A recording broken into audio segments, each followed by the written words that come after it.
김경래 최강 시사.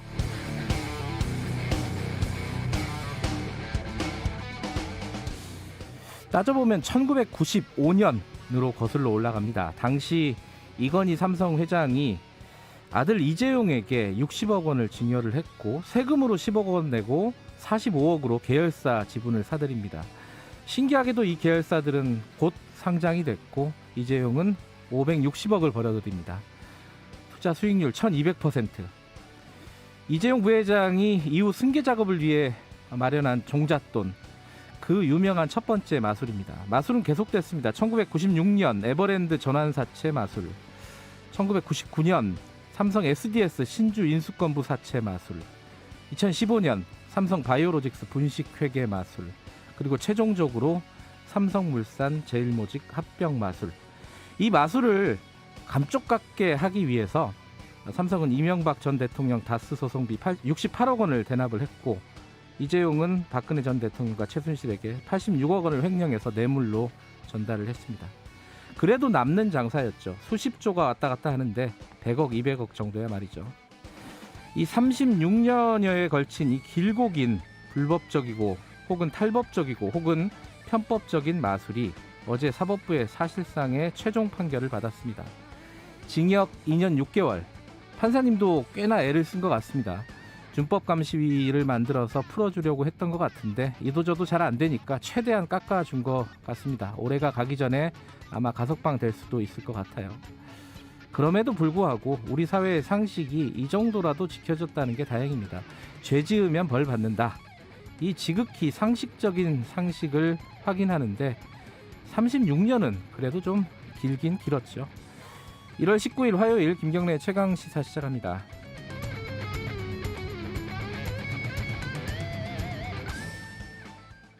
최강시사는 유튜브 라이브 열려 있습니다. 실시간 방송 보실 수 있고요. 샵 9730으로 문자 기다립니다. 짧은 건 50원, 긴 건 100원입니다.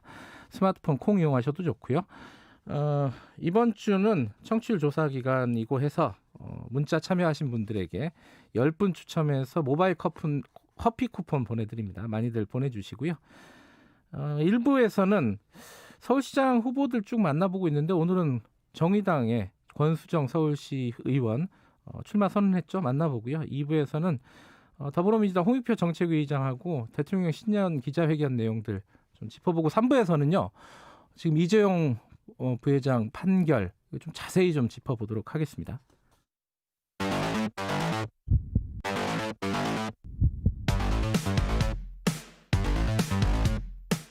오늘 아침 가장 뜨거운 뉴스 언박싱.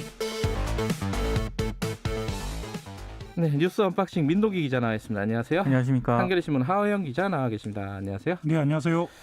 네, 우리는 상식적인 방송을 해보도록 하겠습니다. 어제 이벤트가 큰 게 2개가 있어가지고요. 대통령 기자회견이 있었고 이재용 부회장 판결이 있었는데 뭐부터 할까요? 알아서 하시죠. 네. 알겠습니다. 이재용 부회장 얘기는 제가 앞에서 했으니까 대통령 기자회견부터 가겠습니다. 이재용 부회장 기자회견이 아니라 헷갈리네. 이재용 부회장 판결은 좀 이따 하고 기자회견부터 좀 가겠습니다.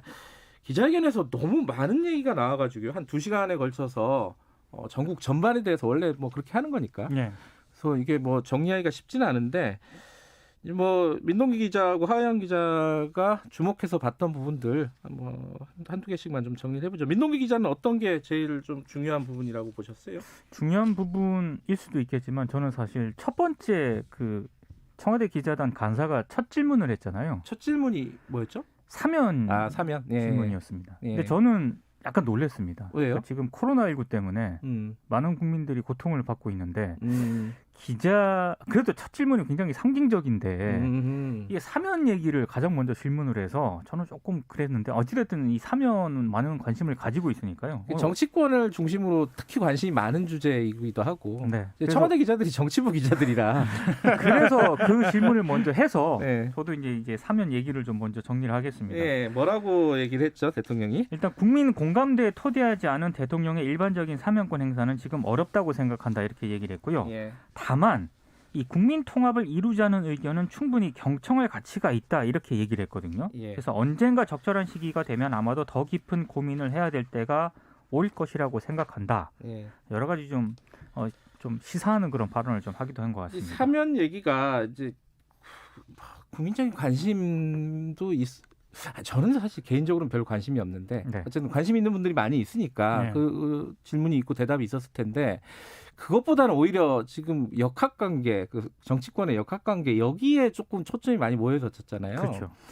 이낙연 그러면은 대표가 사면을 얘기를 꺼낸 게 지금 머쓱해진 상황이 돼버린 거죠, 결국은. 그죠? 예, 머쓱해진 상황이라고 볼 수도 있고요. 예. 이게 더 가면 불리해질 수 있겠다, 마이너스가 될 수 있겠다라는 점에서 여권에서 대통령이 나서 정리를 해버리는 한 거다. 예, 그렇게 볼 수도 있을 것 같습니다. 예. 다만 이제 사면 이야기가 나왔음에도 불구하고 그게 정리가 됐음에도 불구하고 이게 끝났느냐, 또 그건 아닌 것 같아요. 그러니까 어제 대통령 이 기자회견을 들어보면은, 네. 그러니까 두 전직 대통령의 재판 절차가 막 끝났다라는 이야기와 함께 국정농단과 권력형 비리로 국가적 피해가 막심했다. 그리고 국민이 입은 고통과 상처가 매우 크다. 뭐 이런 이야기들을 했거든요. 그러면 이걸 바꿔보면 재판 절차가 끝난 지 조금 시간이 되고 고통과 상처가 어느 정도 치유가 되는 기간이 있으면 네. 사면을 고려해볼 수도 있겠다. 이런 해석도 가능해집니다. 그래서 네네. 이게 아주 끝난 이슈는 아니다라고 또 보여져요.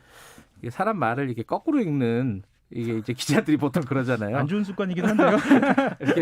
이렇게 뒤집어서 생각하면 이런 뜻이다. 근데 사실 그게 또 맞는 얘기일 수도 있어요, 그죠? 지금 하영 기자가 그렇죠. 말씀하신 게. 네. 지금은 아니지만은 앞으로는 좀 열어둔 거로 해석할 수도 있는 거고. 네. 그 부분 사면 얘기는 저희들이 2부에서 또 자세히 다룰 거니까요. 그때 다시 얘기를 해보도록 하고. 하영 기자는 어떤 부분이 가장 좀 중요한 부분으로 와닿았습니까? 예, 뭐 저도 개인적으로는 뭐 그 여러 가지 예를 들면 입약이라든가 뭐 그 부동산 문제에 관심이 있었지만 제일 지난해 올해 시간이 끌린, 그러니까 가장 말이 많았던 게 이제 그 윤 총장 검찰 개혁, 예, 검찰 개혁 이야기여서 윤 총장 문제. 예. 여기에 대해서는 뭐라고 했죠? 그러니까 뭐 추미애 법무부 장관하고 윤 총장 사이 갈등에 대해서 먼저 이제 이야기가 오갔는데요. 예. 그 검찰 개혁이라는 시대적 과제를 놓고 함께 협력해야 할 관계다 이렇게 전제를 하고요. 하지만 그 과정에서 갈등이 부각된 것 같아서 국민께 정말 송구스럽다 이렇게 전제를 한 다음에요. 윤 총장에 대해서는 여러 가지 평가들이 있지만 저의 평가를 한마디로 말씀드리면 문재인 정부의 검찰총장이다. 라고 이야기를 한 겁니다. 이것도 뒤집어서 생각하면은 내 밑에다 이런 뜻으로 해석할 수도 있죠. 예, 그렇죠. 그러니까 경찰권이 남용되어서는 안 된다라고 우회적으로 이야기를 하면서요. 또 이제 자진 사퇴론, 물론 지금은 뭐 뜨겁진 않습니다만 자진 사퇴론이 이제 나왔으니까 그것에 대해서도 이야기를 한 것 같아요. 이것도 해석입니다. 그 혹자는 검찰총장 임기제와 검찰총장 징계가 서로 상충하는 것 아니냐라고 이야기를 하는데 이에 대해서는 임기가 보장되기 때문에 검찰총장은 파면이나 징계로 책임을 물을 수 있게 제도화된 거다. 그러니까 바꿔 얘기하면요, 이게 임기가 보장된 것이다라고 해석이 가능한. 그러니까 검찰총장은 문재인 정부의 검찰총장이고 다만 임기는 보장되어야 한다라고 이제 해석이 가능하도록 이야기가 된 겁니다. 여기에 이제 개인적인 싸움으로 비친 부분은 잘못됐다. 이렇게 얘기를 했던 거고. 정치를 하지 않을 거다라는 취지의 얘기를 하기도 했죠, 문재인 대통령이. 그렇죠. 그러니까 지금 검찰총장으로서 하고 있는 여러 가지 그 논란이 되고 있는 그런 수사 있지 않습니까? 이게 본인의 어떤 정치적인 행보를 의식하고 정치를 하기 위해서 하는 그런 행보는 아니라고 생각한다. 이런 취지로 얘기를 했거든요. 그러니까 이걸 두고도 뭐 여러 가지 해석이 나오더라고요. 언론들의 해석은 또 뒤집어 생각하면은 정치하지 마라 이런 뜻으로 해석할 수도 있는 거긴 하죠. 해석이 많습니다. 근데 저는 이게 다 좋은데 대통령이 이제 정리를 한 거잖아요. 정리를 하고 평가를 내리고 한 건데 너무 늦은 거 아니냐. 한 1년 만에 한 거잖아요, 이게. 그렇죠. 이게 역시 기자회견은 자주 해야 된다. 그럼 진작에 정리했을 것 같기도 하고. 좀 아쉬운 부분이 있습니다. 이건 좀 너무 늦지 않았나. 일이 다 끝나고 나서 사후적인 정리라서요. 다만 어제 좀 무난하긴 했는데 그 입양아동과 관련된 그 발언은 굉장히 좀 비판을 많이 받았습니다. 그게 정확하게 워딩이 뭐였어요? 그러니까 아동 학대 관련 해법 그 얘기를 하면서요. 네. 입양하려는 마음은 강하지만 아이와 맞지 않으면 입양 아동을 바꾸는 등의 대책이 필요하다 이렇게 언급을 했는데 네.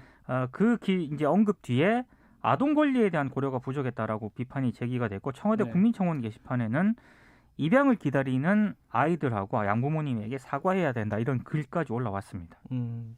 청와대에서는 지금 실수다라는 거죠? 예. 그러니까 실수다가 아니라 취지가 예. 오해를 하고 있다. 뭐 예, 이렇게 예. 이런 얘기죠. 예, 그러니까 사전 위탁 보호제도 뭐 이런 걸 이야기를 했는데요. 이게 회견 뒤에 3시간여 만에 입장을 내놓은 걸로 봤을 때 이건 그만큼의 비판을 의식하고 있는 것으로 보여집니다. 그 내용은 뭐냐면요. 그 입양 활성화를 위해 제도를 보완하자는 취지였다. 이렇게 이야기하면서 입양 확전 전 양부모 동의하에 관례적으로 활용되고 있는 사전 위탁 보호제도 등을 보완하자는 취지다. 뭐 이런 이야기입니다. 근데 이제 아이를 이제 바꿀 수 있다라는 그렇죠. 워딩이 들어간 게 취지가 그게 아닐지라도 네. 그 워딩이 들어간 거는 뭐랄까 어떤 사안에 대해서 좀 예민한 부분들이 있잖아요. 네. 그러니까 입양 아동 관련해서는 그런 부분들이 예민한 부분인데 예민하죠. 그런 부분들을 고려하지 않은 건 분명해 보입니다. 그렇죠? 자, 관련해서 뭐 중요한 얘기들이 부동산 문제, 백신 문제, 남북 관계, 한일 관계 등등이 있었는데 이 얘기는 2부에서 저희들이 자세히 좀 다뤄보도록 하겠습니다. 다음 얘기로 넘어가죠. 두 번째 만만찮은 어제 사건이죠. 이재용 부회장이 사실상 확정 판결이라고 볼 수 있는 거죠. 그죠? 네, 확정 판결이죠. 뭐 재상고 뭐 이런 게 가능한 건가요? 어떻게 보세요? 어제 뭐 법조계 반응도 좀 여러 소개가 되긴 했는데 예. 워낙 사실관계에 대한 부분을 이번에 뭐 다 인정을 했기 때문에요. 재상고를 하더라도 기각될 가능성이 높다 이렇게. 만약에 하더라도 그렇습니다. 결과는 바뀌지 않을 가능성이 그렇습니다. 높다. 그리고 정무적으로 봤을 때도 하지 않을 가능성이 높지 않나 싶습니다. 삼성에서요? 예. 삼성에서 안 하면 특검에서는 굳이 할 필요는 없을 것 같고. 예. 일단은 중요한 부분 중에 하나가 이 재벌들이 재판정에 들어가면 항상 3-5 법칙이라고 했잖아요. 예. 그게 깨졌다는 거겠죠, 아무래도. 예. 그 3호 법칙이라는 말이 예. 실형 3년에 집행유예 5년 뭐 이런 방식으로 재벌 총수에 대해서 말하자면 봐주기를 풀어줬다 이거잖아요. 예. 그죠? 그래서 이번에 그 재판 결과가 나오기 전에 네. 아마 모든 언론사가 그랬을 거예요. 이게 집행유예 기사 하나, 실형 기사 하나 이렇게 미리 준비해놓고 결과가 나오자마자 아마 선고를 했을 겁니다. 그렇죠. 그렇게 많이 써놓죠. 예. 1번 구속, 2번 집행유예 그래가지고. 물론 이제 그 순서를 어떻게 해놓냐에 따라 그 언론사의 태도가 결정되긴 할 겁니다만 그건 이제 내부 문제죠. 그러다가 잘못 선고하는 경우가 있어요. 이전에도 예전에 이렇게 두 개를 써놓고 한 명은 구속, 한 번은 뭐 석방 이렇게 써놓고 구속됐는데 석방 기사를 올려버리는 경우들이 있었어요 예전에. 인터넷에 노출되고 말이죠. 네. 어쨌든 3호 법칙은 깨졌다. 네. 그러니까 징역 2년 6개월. 근데 이 징역 2년 6개월도 많이 깎아준 거죠, 사실은. 그죠? 그렇죠. 이게 원래는 네. 그 재판부가 이 부회장의 86억 원의 뇌물 공여 횡령 혐의를 유죄로 인정했기 때문에 네. 최소한 선고를 해야 하는 형량이 5년이거든요. 그러니까 최저 형량이 5년인데 그렇죠. 어떻게 2년 6개월이 나왔냐? 이거 어떻게 나온 거예요, 이거는? 이게 장량감경이라고 해서요. 그러니까 쉽게 말씀드려서 그 피고인의 태도를 보고 판사가 재량껏 감경해 줄 수 있는 것을 최대한 적용을 해준 것으로 볼 수 더 있겠습니다. 쉽게 말하면 파사맘이라는 거죠. 그렇죠. 예. 네, 봐준 거라고 봐야 할까요? 그건 어쨌거나 이게 뭐 임의대로 한 것은 아니고요. 예. 그 내부적인 기준에 따라서 그렇죠. 한 것이기 때문에요. 감경 기준들이 있죠. 예. 참작할 만한 사유가 있으면 판사 재량으로 하는 겁니다. 예. 지금 근데 준법감시위원회는 어디로 간 거예요? 이거는 판사가 하자고 해서 한 거잖아요. 하자고 해서 한 건데 예. 실효성 기준을 충족했다고 보기 어렵다고 판단을 했습니다. 그러니까 기업 총수 관련 범죄를 예방할 만큼 실효성이 없다고 봤는데요. 네. 이게 왜냐하면 향후 발생할 법적 위험을 유형화하는 게 가장 중요한데 삼성준법감시위원회는 이런 법적 위험 유형화 작업이 되어 있지 않다. 그래서 양형 기준에 좀 반영을 하기가 어렵다라는 게 어제 재판부의 판단이었습니다. 하라고 해서 했는데 이거 잘 안 되더라 이거 아니에요? 사실 뭐 솔직히 말해서. 근데 그러면서 재판부가 하나 덧붙였어요. 예.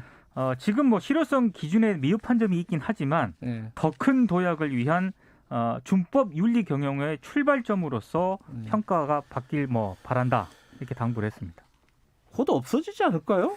제가 봤을 때는 지금 그럴 가능성도 좀 예상을 해야 그러니까 될 것 이건 좀 같아요. 지켜볼 일이에요, 네. 그죠? 삼성에서 준법감시위원회를 계속 이렇게 활용을 할 것인지 아니면은 뭐 자연스럽게 사라지게 만들 것인지 이 얘기도 이제 3부에서 저희들이 자세히 다룰 거고요. 이거 시간 별로 없는데 이거는 좀 어이없는 얘기라서 이 하호영 기자가 갖고 오신 기사인데 이 경향신문 기사죠. 네. 김봉현 술접대, 그러니까 룸사롱 검사들 술접대한 그 의혹이 아니라 이거는 이제 사실이죠. 네. 그렇죠. 네. 근데 이제 그 검사들이 휴대폰을 다 없애버렸다고요?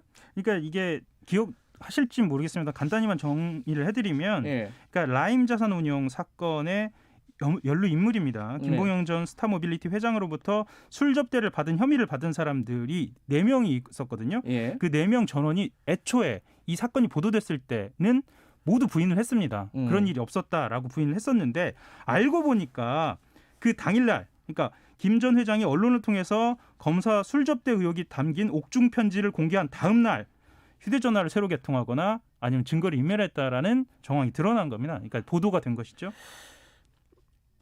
그냥 이렇게 우연인가요, 이거는? 우연이라고 보기에는 굉장히 치밀합니다. 그러니까 뭐냐면 일부 검사들은 검찰 내부망인 이프로스라는 검찰들이 쓰는 말하자면 게시판. 메신저입니다. 예.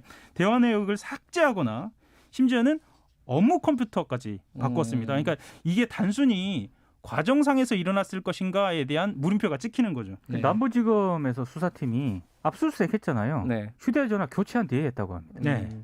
항상 무슨 일이 생기면은 네. 이상하게 휴대전화들이 없어져요. 그렇습니다. 한강에 많이 가 있다고 그러더라고요. 여기까지 듣죠. 고맙습니다. 고맙습니다. 뉴스 언박싱 민동기 기자 그리고 한겨레신문 하호영 기자였습니다. 지금 시각은 7시 36분입니다. 출근길 날씨 정보입니다. 어제 이 시각보다 기온이 3도에서 11도가량이나 낮아서 다시 강추위가 찾아왔습니다. 현재 서울이 영하 11.4도, 대구 영하 6.8도 등을 보이고 있는데요. 찬바람이 잦아들어서 체감온도는 기온과 비슷한 상태입니다.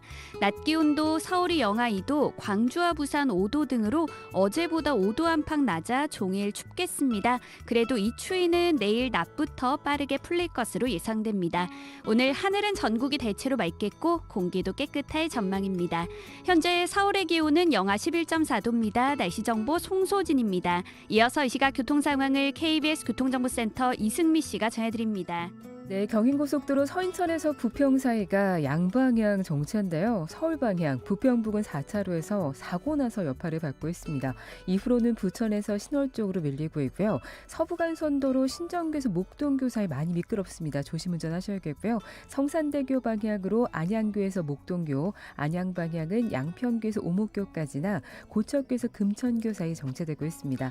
분당수서로 청담대교 방향으로는 사고 처리 작업 정리됐지만 복정에서 탄천 1교 쪽으로 밀립니다. KBS 교통정보센터였습니다. 최강 시사.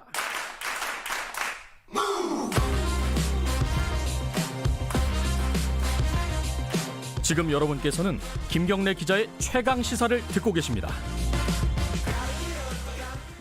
네, 저희가 지금 서울시장 출마 선언한 후보들을 계속 만나고 있습니다. 오늘은 정의당 후보를 좀 만나보겠습니다. 정의당에서 서울시장 출마 선언을 한 권수정 현 서울시 의원 직접 스튜디오에 모셨습니다. 안녕하세요. 네, 안녕하세요. 정의당 권수정 시의원입니다. 정의당에는 지금 한 분인가요?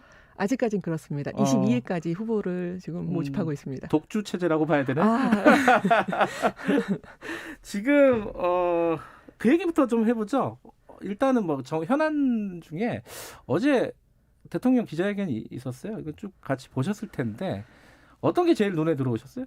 관심 가지고 지켜봤어요. 근데 저는 쭉 내용을 살펴봤더니 그 아쉽다는 말 7번, 그다음에 안타깝다는 말 10번, 그거 세셨어요? 어렵다는 말 17번 등장하고 있습니다. 예. 그래서 정권 후반부 1년 남겨둔 상황에서 코로나19로다가 민생에 지쳐 계신 많은 분들한테 좀 위로가 되는 계획이나 이런 것들이 좀 발표를 할 줄 알았는데 여전히 지금에 이르러서도 책임지는 좀 자세가 안 보인다 이런 생각이 좀 들었고요. 저도 같은 말로 돌려드리면 대단히 아쉽고 안타까우며 그리고 좋게 평가하기는 참 어려운 어제 내용이었다 이렇게 말씀을 드리겠습니다. 네. 내용 중에는 제일 좀 한마디 좀 보태고 싶은 내용이 좀 있습니까? 대통령 특히나 발언 중에? 재벌 개혁과 관련해서 그 말씀을 하시면서 바로 재벌 개혁에 대해서 말씀하지 않으시고 중대재해기업처벌법을 말씀하셨거든요. 사실은 이 문제와 관련해서 여당의 책임 있는 자세가 전혀 드러나지 않았던 과정이 있었습니다. 그런데 그것을 거의 자신들의 어찌 보면 성과로 가져가고 또한 내용상에서도 중대기업 기업이라는 걸 뺐잖아요. 중대재해처벌법. 그렇죠. 이렇게 가져가셨는데 빠졌죠. 대통령께서는 중대재해기업처벌법 이렇게 말씀하시더라고요.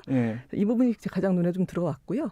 나머지 뭐 박원순 시장 성추행 의혹 사건이나 뭐 등등 관련해서도 다 좀 그다음에 정인이 어린이 사건 이것과 관련해서도 입양 문제 이런 것들. 아동 학대 문제요. 네네네.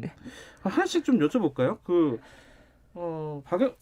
중대재해기업처벌법 관련해가지고 정의당이 사실은 굉장히 노력한 거는 다들 알고 있습니다. 그런데 어디 인터뷰를 보니까 박영선 장관 책임론을 얘기하더라고요.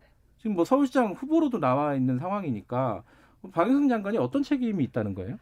박영선 장관께서는 초기에 이 법안이 제출되고 논의되는 과정에서 전혀 드러나지도 않았던 5인 미만 사업장과 관련해서 본인의 입장도 아니고 차관의 입을 빌려서 5인 미만 사업장에 대해서 적용하지 않도록 하자라는 것을 위반되어 있는 법률을 막 이야기하던 막바지에 가서 제출했고요. 결과적으로는 이 법안이 5인 미만 사업장을 담지 못하고 있는 산재의 대부분 5인 미만 사업장에서 발생하잖아요. 결국은 국민들의 목숨에 대해서 아예 뭐 유해조차도 너무나 무서운 말인데 계속해서 죽어도 된다 현장에서 이런 것들을 결정하신 분이거든요. 이렇게 국민 목숨에 대해서 기업의 안위와 아니면 이익에 대해서 목숨까지도 내놓을 수 있는 분이 어떻게 서울 시민의 안전을 담당하겠다고 나오시느냐. 저는 염치가 없고 말도 안 된다는 생각을 좀 하는 거죠.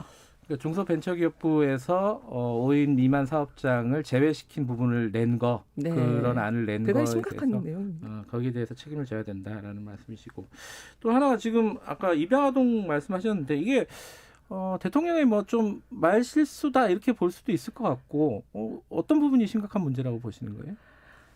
정인 어린이 사건은 아동 학대 사건이잖아요. 근데 이 사건을 서울시의 통계만 이렇게 들여다보아도 사실은 친부모에 의해서 발생되는 아동 학대 사건이 대부분입니다. 90% 이상이 그렇거든요. 근데 어제 말씀 중에는 이 아동 학대 문제를 입양의 문제와 대단히 치환될 수 있게끔 말씀하셔서 그 입양 가족이 다시 대못을 박으셨다라는 것들이 가장 큰 문제라고 보여지고요. 단순한 말실수가 아니다 이런 말씀이시네. 그리고 그 사전 위탁 보호제를 아마 말씀하시고 싶으셨던 것 같아요. 나중에 보도 자료를 다시 보니까. 근데 이 사전 조치와 보호시설 확충 뭐 이런 데 예산을 붓겠다 이런 얘기들로 좀 더 말씀을 해주셨다면 훨씬 더 좋았을 거다라는 안타까움이 있습니다. 박원순 전 시장 관련해서는 이 보궐선거 자체가 사실 박 전 시장의 사건으로 만들어진 선거잖아요, 사실. 민주당 후보를 내냐 마냐 뭐 이 얘기가 한동안 있다가 지금은 이제 뭐 많이 나오지는 않는데 정의당에서는 이 부분에 대해서는 어떻게 생각하십니까? 제가 출마하게 된 가장 큰 이유이기도 한 부분인데요. 그것도 가장 핵심적인 하나의 이유니까. 왜냐하면 이 선거 자체가 만들어진 계기는 박원순 시장의 권력형 성비위 사건으로 발생한 거잖아요. 그렇기 때문에 이 문제가 지금도 법원에서도 계속 다뤄지고 있고 얼마 전에 또 유의미한 판결도 났다고 보는데 그래서 거기서부터 시작을 한다면 민주당은 이 규칙 사유가 있는 정당으로서 책임 있게 후보를 내지 않는 게 맞죠. 그건 정확하게 국민들께서 이 출발점이 어디인가 이 선거의 출발점에 대해서 명확하게 직시하시고 이 선거를 바라봐 주셨으면 좋겠다는 말씀을 드립니다. 근데 지금 이 사건과 관련해서 다른 어떤 사건이 있었잖아요. 거기 재판 과정에서 이제 남인순 그 의원에 대한 얘기가 있어요. 그 사건 관계 사실을 이제 유출했던 것으로. 그래서 뭐 책임을 져야 된다라는 시민단체 입장도 있고 그런데 정의당에서는 어떻게 생각하십니까? 분명히 책임은 있습니다. 그러나 그게 남인순 의원 하나만의 문제로다가 치환되거나 아니면 여성단체의 문제로 저는 가는 건 대단히 부적합하다라는 말씀 좀 드리고요. 이것이 왜 발생하게 됐는가 전반적인 구조의 문제를 좀 바라봐 주셨으면 좋겠고 특히나 제가 아까 어제 문재인 대통령의 신년 기자회견과 관련해서 좀 아쉽다고 말씀드렸던 부분 중에서 그런 말씀을 하셨어요. 여전히 박원순 성추행 의혹 사건이라고 명명을 하셨고요. 또한 피해자의 2차 피해가 주장되는 상황이라고 말씀하셨어요. 지금도 여전히 서울시에서도 그렇고 많은 곳에서 발생하고 있는 피해자에 대한 2차 가해와 동일한 선상에서 지금 어찌 보면 인식하고 계시는 이 부분 우리 사회가 전반적으로 가지고 있는 이런 모습들을 바꿔나가는 선거 그리고 그 문제를 갖다 직시해야 되는 우리 국민들의 어찌 보면 노력과 그 피해자를 또 이제 피해자로서 보호하고 일상으로 돌아가게 하고 어떻게 보면 이런 것들 다시 발생시키지 않을까라는 노력들을 함께 경주해 나갈 필요가 있겠다 말씀드립니다. 근데 박원순 그 성추행 사건의 피해자가 남인순 의원이 사퇴해야 된다라는 얘기를 했어요. 네네. 이럴 필요는 없다는 말씀이신가요? 아까 말씀하신 거. 책임지셔야 된다고 생각합니다. 그래요? 네, 남민수 의원께서도 분명히 높은 자리에 가 계시잖아요. 책임성이 굉장히 큰 자리 가셨고 가시는 과정에서는 여성 활동으로서 그런 명망을 얻으시고 성과를 인정받아서 가신 거기 때문에 그거에 대해 일정 정도 책임감을 분명히 보여주셔야 되는 거라고 봅니다. 그게 꼭 사퇴가 아니더라도 네. 예, 본인이 책임지는 방향으로 네, 지금 결정을 해야 계속해서 된다. 이제 회피하고 계시지 않습니까? 예, 알겠습니다. 공약에 대해서 좀 여쭤보겠는데 네. 이제 세부적인 공약이야 저희들이 지금 다 다룰 수는 없는데 제일 좀 눈에 띄는 게 아니 서울시의 시장으로 출마하신 분이 서울시를 해체하겠다고 서울특별시를 해체하겠다. 이게 무슨 말이에요? 이거는 좀 설명이 필요할 것 같아요. 서울 시민들이 깜짝 놀랄 수도 있어요. 이건. 네. 깜짝 놀라시더라고요. 네. 많이들 뭐라고 하시고요. 도대체 너는 생각이 있냐. 이게 뭐냐 도대체. 네. 이런 말씀을 하시는데요. 저는 좀 솔직했으면 좋겠습니다. 이게 OECD 가입 국가 중 도시 중에 인구 밀도가 2위인 서울이에요. 가장 밀집도가 높고요. 지금의 이 코로나 상황도 보면 아시겠지만 앞으로의 기후위기나 여러 가지 상황에서 볼 때는 더욱더 사람 간의 거리는 좀 더 멀어지게 하고 좀 더 기후위기에 대응하는 어떤 정책들이 계속해서 만들어져야 되잖아요. 네. 그러기 위해서라도 서울은 지금의 밀집도를 그냥 유지해서는 안 된다고 저는 생각을 하는데 네. 이것이 이제 해체라는 용어로서 그냥 물리적인 해체만을 말씀드리고자 하는 건 아니었어요. 그것과 더불어 저는 불평등 해체, 기후위기 해체, 성평등하지 않은 부분 해체, 기득권 해체, 약간 중의적인 이런 말씀으로서 이런 모든 것들을 한번 같이 해체하자라는 저는 공격적인 말씀을 좀 드린다고 보시면 될 것 같고요. 이것을 위해서 저는 수도 이전 말씀드렸어요. 수도 이전은 저만 얘기한 게 아니라 사실은 집권 여당에서도 때때로 말씀하시기만 했지만 사실은 이용하고 그냥 빠지셨죠. 하지만 지금 상황에서는 저는 대단히 필요하다고 생각을 전면적인 하고 이전을 말씀하시는 저는 전면적인 건가요? 이전을 얘기해야 된다고 생각하는데 그것이 수도만 딱 이전하는 문제로 될 것은 아니라고 보여지기 때문에 같이 움직일 수 있는 어떤 인프라와 이런 것들을 지방 도시들하고 함께 나눌 수 있는 말씀들을 좀 드리고 있는 것이 서울에 이제 서울형 주택연금제도를 도입해서 지방으로 내려가 살고 싶은 분들한테 서울이 지원하고 그쪽이 병원이나 아니면 교육시설이나 아니면 일자리까지도 지방과 함께 연계해서 만들어가는 그런 상생 정책을 펴야 된다. 그러지 않은 사회에서 서울에다가 더 짓고 더 높이고 더 제공하고 이런 방식으로는 지금의 기후위기를 대응할 수 없다라는 전 말씀을 드리는 거고요. 그거는 코로나19 이전에 구태한 정치의 아주 쉬운 방식으로의 해결점이다. 저는 그렇게 생각을 하고 있어요. 지금 근데 거대 정당, 그 민주당이나 국민의힘 후보들이 이제 속속 나오고 있잖아요. 그렇죠. 공약들도 나오는데 특히 지금 말씀하신 게 이제 구체적으로 부동산 공약이잖아요. 그렇죠. 고밀도 개발 그리고 방향은 조금 달라요. 민주당하고 이제 국민의힘하고. 어쨌든 근데 재건축 재개발의 규제를 완화하겠다는 큰 틀은 또 같은 측면이 있습니다. 이런 측면들을 다 그러면은 안 하겠다는 건가요, 정의당은?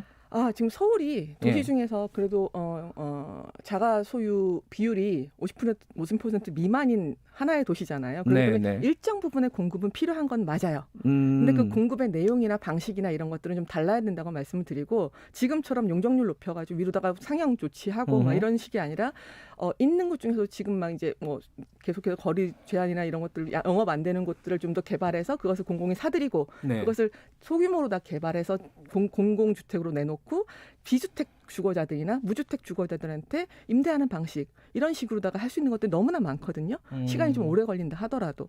그리고 아까 말씀드린 지방이자나 이런 것들과 함께 공동 정책을 펼쳐서라도 근데 지금 방식으로 무조건 공급하는 거 지금까지 볼까요? 지난 1995년부터 2017년도까지 쭉 보면 공급량에 비해서 자가 소유율을 보면 10분의 1밖에 안 돼요. 그리고 두 채, 세 채 가지신 분들이 더 소유하게 되는 증가율은 3배, 4배로 늘었거든요. 결국은 가진 분들이 더 가지는 정책을 지금까지 유지해 왔다고요. 그러면 이거는 정말 패러다임을 바꿔야 되는 거 아닐까요? 그리고 서울 시민한테 계속해서 집을 사라 이렇게 얘기해서 지금의 상황을 바꿀 수 있다고요? 저는 그렇게 보지 않아요. 정말로 다른 패러다임으로 접근하지 않으면 우리는 다음 세대를 맞이할 수 없다고요. 이거에 대해서 고민을 하시면서 정말 대책을 내놓는지 저는 정말 묻고 싶고요. 그다음에 각종 규제와 관련해서 계속해서 놓겠다고 말씀하시는 거 대단히 위험하다고 생각해요. 앞으로 이 집이란 부동산 같은 것으로 불로소득이 완성될 수 있다? 더 늘어날 수 있다라고 이야기하는 것은 이 시그널 자체가 주어지는 순간 집값은 안 잡혀요. 저는 집값은 부동산 정책과 재정 정책과 여러 가지 정책들이 분리해서 좀 볼 필요가 있겠다라는 생각이 좀 들고요. 좀 다른 방식으로 저는 이야기를 하겠습니다. 시민들께서는 조금 더 고민을 해주시고 함께 좀 다른 서울, 다른 대한민국에 대해서 대안을 제시하는 선거로다 좀 도와주셨으면 좋겠다는 말씀드립니다. 알겠습니다. 그 출마 선언문 제가 읽어보니까 네. 민주당을 심판하는 선거로 규정을 했어요. 네, 맞습니다. 그러면 뭐 세간에서 얘기하는 뭐 단일화라든가 연대라든가 이거는 뭐 당연히 뭐 말이 안 되는 거네요. 정의당 입장에서는. 그렇죠. 일단 이 선거가 출발된 거 다시 한번 말씀드릴게요. 박원순 시장의 성비 사건으로 이 선거는 출발했습니다. 그렇기 때문에 이것에 대해서 후보를 내면 안 돼요. 그래도 냈어요. 정강 정책을 바꿔서 당원 당규를 바꿔서 냈습니다. 국민과 약속을 첫 번째로 어겼습니다. 그리고 두 번째는 민주당한테 저희가 참 기대가 많았잖아요. 근데 지금 여전히 가진 자들과 기득권을 위해서 적폐랑 타협한 민주당이에요. 저희는 이거 심판해야 된다고 생각하고 있기 때문에 저희는 건널 수 없는 강을 지금 마주하고 있습니다. 민주당과의 단일화 없습니다. 끝까지 완주하겠습니다. 마지막 질문 뭘 드릴까 고민하다가 네. 이게 궁금해서 하나 드릴게요. 노동자 출신이잖아요. 네. 노조위원장 출신. 그렇죠. 그런 분이 서울시장이 되면 뭐가 달라지는 겁니까? 되게 좋은 질문해 주셔서 감사해요. 저는 되게 중요한 게요. 그 사회에서, 그 도시에서 이 사람들이 어떻게 일하고 어떻게 서로를 사랑하고 어떻게 죽어가나를 정말로 체득화하고 잘하는 사람이 그분들을 위해서 일할 수 있다고 생각해요. 네. 저는 그것을 위해서 박원순 시장과도 다른 대안을 내놓고 싸워왔던 사람인데요. 네. 다른 분들 말씀하세요. 민생 탐방 가신다고 얘기하시고요. 민생 투어 가신다고 말씀하세요. 민생은 탐방하고 투어하는 게 아니에요. 민생은요. 그 삶 속에 녹아나야 돼요. 저는 그것에 자신 있는 사람입니다. 당신들의 고충을 잘 알고요. 이 특별한 도시 서울에서 가장 평범한 당신들의 이야기를 할 수 있는 시장 후보입니다. 그렇기 때문에 차별화가 있고요. 질문 감사합니다. 근데 쉽지 않잖아요. 지금 이제 소수 정당이고, 그죠? 전략 네. 3초밖에 안 남았는데 전략이 있습니까? 특별한 전략? 전략 없습니다. 별들의 전장이라고 이야기하는데요. 네. 별은요. 보시기에 겉보기 등급하고 절대 등급 달라요. 겉보기에 지금 인지도 높아가지고 굉장히 좋은 얘기 막 하시는 것 같고 인지도 높은 것 같지만요. 그 내용을 들여다보고 진정한 빛을 보신다면 저를 선택해 주시는 많은 시민들이 수가 늘어날 거라고 저는 생각을 하고요. 끝까지 열심히 정의당의 내용으로 좀 더 다른 대안으로서 만나 뵈면 저는 분명한 성과를 낼 수 있다고 생각합니다. 알겠습니다. 오늘 여기까지 듣죠. 고맙습니다. 예, 감사합니다. 서울시장 출마 선언한 권수정 정의당 서울시 의원이었습니다. 김경래 최강시사 1분 여기까지 하고요.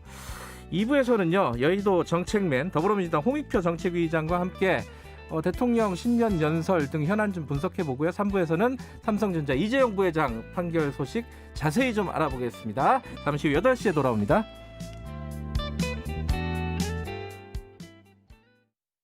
안녕하세요. 3기 신도시를 디자인하는 LH 오복인 가장입니다. 3기 신도시는 어떤 모습일까요? 서울 도심까지 30분대면 도착하고 수소버스가 달리는 스마트한 미래교통 도시. 100% 국공립 유치원과 안전한 통학로로 아이 키우기 좋은 도시. 보다 넓은 공원과 국내의 도시 디자인 전문가가 참여해서 만든 쾌적한 도시. 우리 아이들과 이런 도시에서 살아보는 건 어떨까요? 상상만 했던 똑똑한 도시가 오늘의 일상이 됩니다. 2021년 7월 사전 청약에서 만나보세요. 이 캠페인은 국토교통부 한국토지주택공사와 함께합니다. 그저 두렵고 피하고 싶은 방사성 폐기물. 방사성 물질이 일상에서 유용하게 쓰인 후 배출된 것이라는 점 알고 계신가요? 신약을 통해 치료받을 수 있는 사람이 더 많아지겠어. 더 나은 미래를 만들어가는 연구소에서도 비파계 검사 결과 이 건물은 균열과 결함 없이 안전하네요. 건물의 안전을 검사할 때도 전기 없는 세상은 상상할 수도 없죠. 원자력 발전소에서도 우리의 일상 속에서 배출되는 방사성 폐기물 안전하고 철저하게 관리하겠습니다. 방사성 폐기물 관리 전담기관 한국원자력환경공단.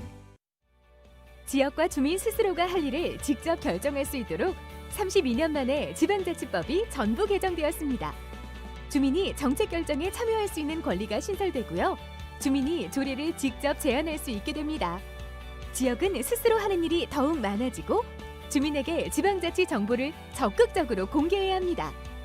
중앙과 지역이 함께 중요한 정책을 논의하고 지역이 서로 협력할 수 있는 제도가 마련된다고 하니 지역이 더욱 행복해지겠죠?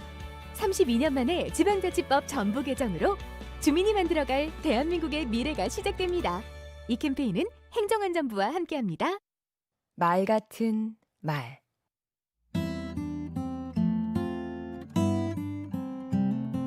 안녕하세요. 강원국입니다. 오늘은 보고 잘하는 법에 관해 말씀드리겠습니다. 보고는 내가 아니라 상사가 알고 싶어 하는 것에 관해 말하는 것입니다.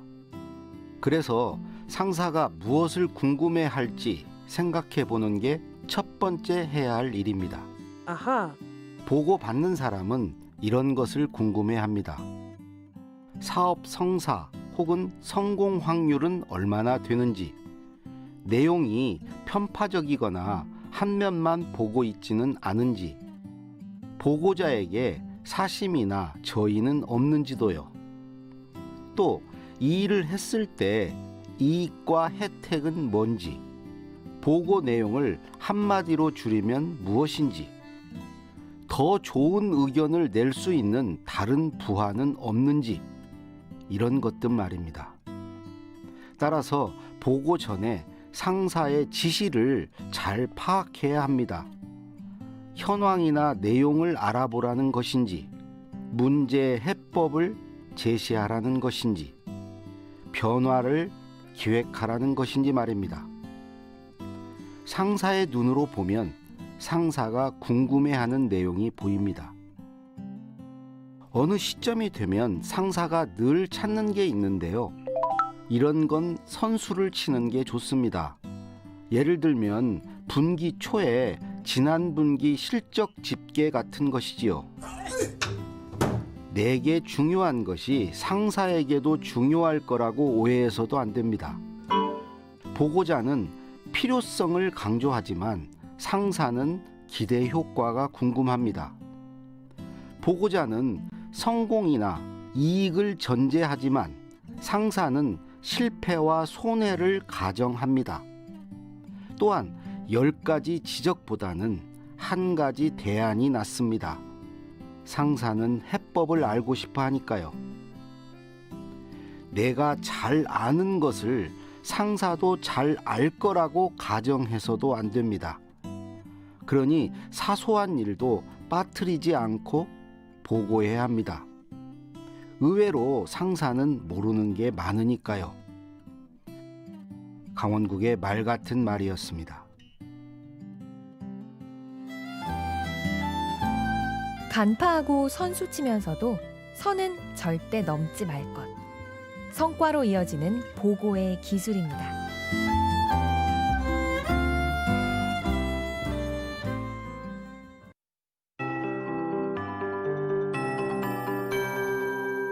KBS 58분 날씨. 하루 사이에 기온이 크게는 10도가량 뚝 떨어졌습니다. 지금 중부지방과 경북 지역에 한파특보가 발효 중인 가운데 현재 제천이 영하 19.8도, 봉화 영하 18.8도 등으로 중부 내륙과 경북 북부 내륙은 영하 15도 아래로 떨어진 곳이 있습니다. 서울의 현재 기온은 영하 11.6도, 부산은 영하 3.8도 등을 보이고 있고요. 바람이 어젯밤보다는 잦아들어서 지금 기온과 체감온도는 비슷한 상태입니다. 오늘 낮 기온도 어제보다 5도 안팎 낮겠습니다. 서울이 영하 2도, 강릉, 대전, 영상 2도, 광주와 대구 5도 등에 머물겠습니다. 지금 어제 내린 눈이 얼어 빙판인 곳이 많아 주의하셔야겠고요. 오늘 하늘은 전국이 대체로 맑겠습니다. 미세먼지 농도는 종일 좋음 단계를 보이며 공기도 깨끗할 전망입니다. 오늘이 이번 주 중에 제일 추운 날이겠습니다. 내일 아침에는 오늘보다 3도에서 5도가량 오르겠는데요. 다만 그래도 내일 아침에 경기 동부와 강원 영서 지역은 영하 15도 안팎까지 떨어지는 곳이 있겠고요. 내일 낮에는 오늘보다 5도에서 8도가량 기온이 큰 폭으로 올라서 추위가 풀릴 전망입니다. 현재 서울의 기온은 영하 11.6도, 습도는 54%입니다. KBS 58분 날씨 송소진입니다.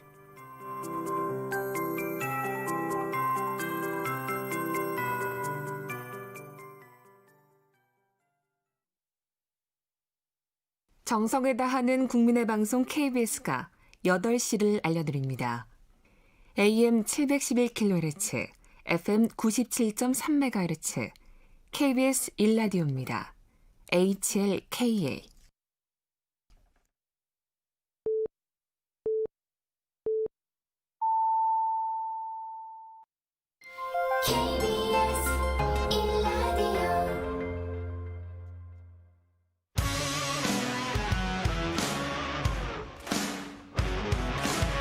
뉴스타파 기자 김경래 최강 시사.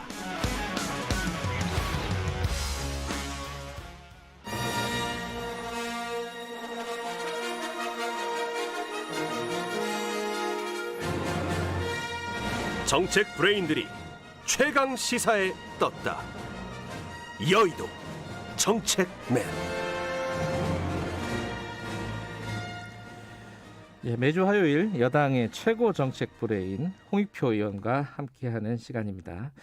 여당이 지금 고민하고 있는 정책은 무엇인지 그 부분에 대한 자세한 얘기를 들어봅니다. 더불어민주당 홍익표 정책위의장 나와 계십니다. 안녕하세요. 예, 안녕하세요. 네, 김경래 최강시사 유튜브 라이브 열려 있습니다. 실시간 방송 보실 수 있고요. 문자 참여 기다립니다. 샵 9730으로 짧은 건 50원, 긴 건 100원, 스마트폰 콩 이용하셔도 좋고요. 10분 추첨해서 커피 쿠폰 드리니까 질문 많이 보내주세요. 제가 홍익표 의원에게 아주 날카롭게 대신 질문해 드리도록 하겠습니다. 밖에 춥죠? 예, 좀 쌀쌀합니다. 그죠? 오늘. 예. 이렇게 내일까지는 좀 춥다는 얘기도 있고요. 예. 출근길 다들 좀 단단히 무장하고 나가셨으면 좋겠습니다. 어제 대통령 기자회견이 열렸어요. 뭐 정치권에서는 이런 거 열리면 다 같이 보나요?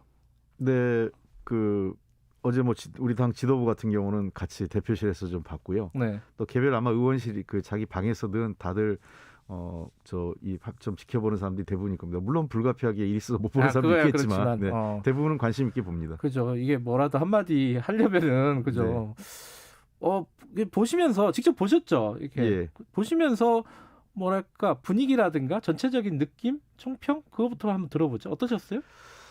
우선은 형식이 좀 불가피하게 좀 코로나 시대에 파격적으로 온라인과 오프라인이 약간 접목된 방식의 시도였고, 두 번째는 뭐 저도 좀 놀랐는데 처음이었던 것 같아요. 모두 발언 전혀 없이 그냥 바로 질문하십시오. 아, 그게 처음이었나요?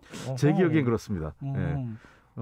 대부분은 어느 정도 모두 발언 좀 짧게라도 한 5분 정도라도 얘기하시고 하는 게 일반적인 형태였던 것 같은데 그냥 바로 질문하시죠 이렇게 해가지고 저도 좀 놀랬고요. 예. 그다음에 전반적인 기조나 이런 톤을 보면 대통령께서 이제 집권 4년 차가 넘어가는 이 시점에서 통합과 안정에 좀 방점이 찍혀 있었다. 그리고 지금까지 정책이나 이런 거에 대해서 뭐 조금 부족한 부분에 대해서는 솔직하게 인정하시고 보완하겠다. 그다음에 앞으로 잘 지금까지 했던 부분들에 대해서는 뭐 그런 방향으로 좀 잘 추진해서 마무리하시겠다. 이런 기조였기 때문에 저로서는 국민들에 대해 궁금했던 내용들의 상당 부분은 설명이 드렸다고 생각합니다. 물론 뭐 듣는 분에 따라서는 부족한 분도 있겠지만 그거야 기자분들의 질문에 답하는 수동적인 상황이었기 때문에 제기된 질문에는 상당 부분 답변을 하신 것 같습니다. 예.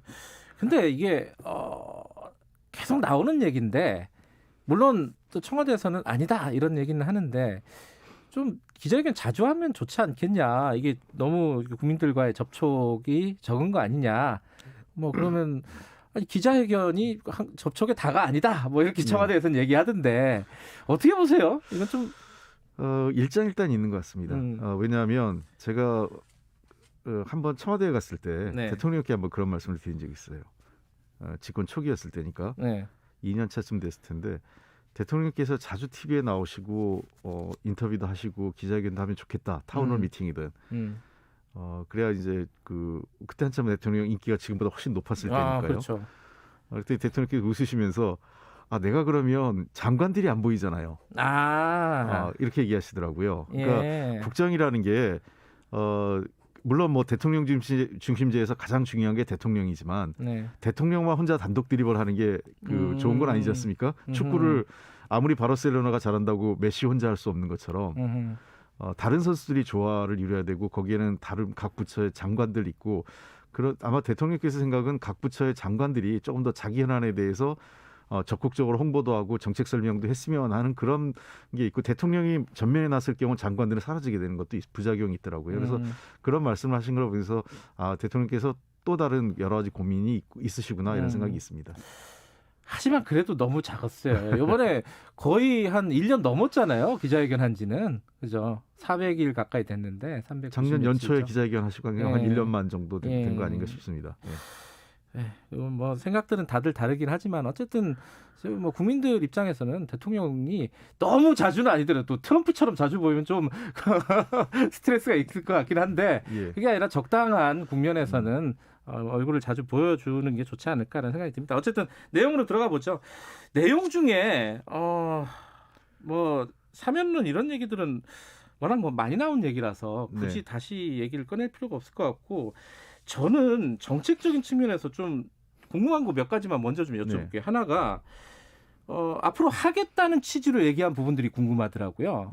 뭐 이렇게 잘못됐다 뭐 이런 부분이 아니라 이익공유제 이거는 적극적으로 추진을 하실 건가요? 대통령도 이제 그렇게 얘기를 했고.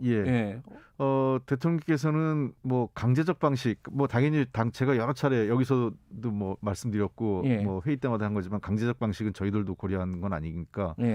강제적 방식이 아니고 기업들에게 인센티브를 주는 방식으로 사회적 어떤 어떤 분위기를 좀 그런 방향으로 가는 것은 현재 양극화나 불평등이 매우 심화된 상황을 감안하면 매우 필요한 거다.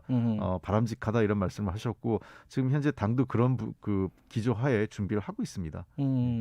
근데 이게 자발적으로 뭘 하라고 하면은 잘 안 되는 걸 우려를 많이 하잖아요. 뭐 정의당은 좀 전에 이제 정의당 후보와 인터뷰도 했지만 정의당에서는 그래서 이제 법제화를 좀 해야 된다. 재난 연대세 뭐 이런 개념으로 한시적인 어떤 세금을 걷어서 차라리 하는 게 낫지. 이게 자발적인지 아닌지도 애매하고 그런 지적에 대해서는 어떻게 생각하세요?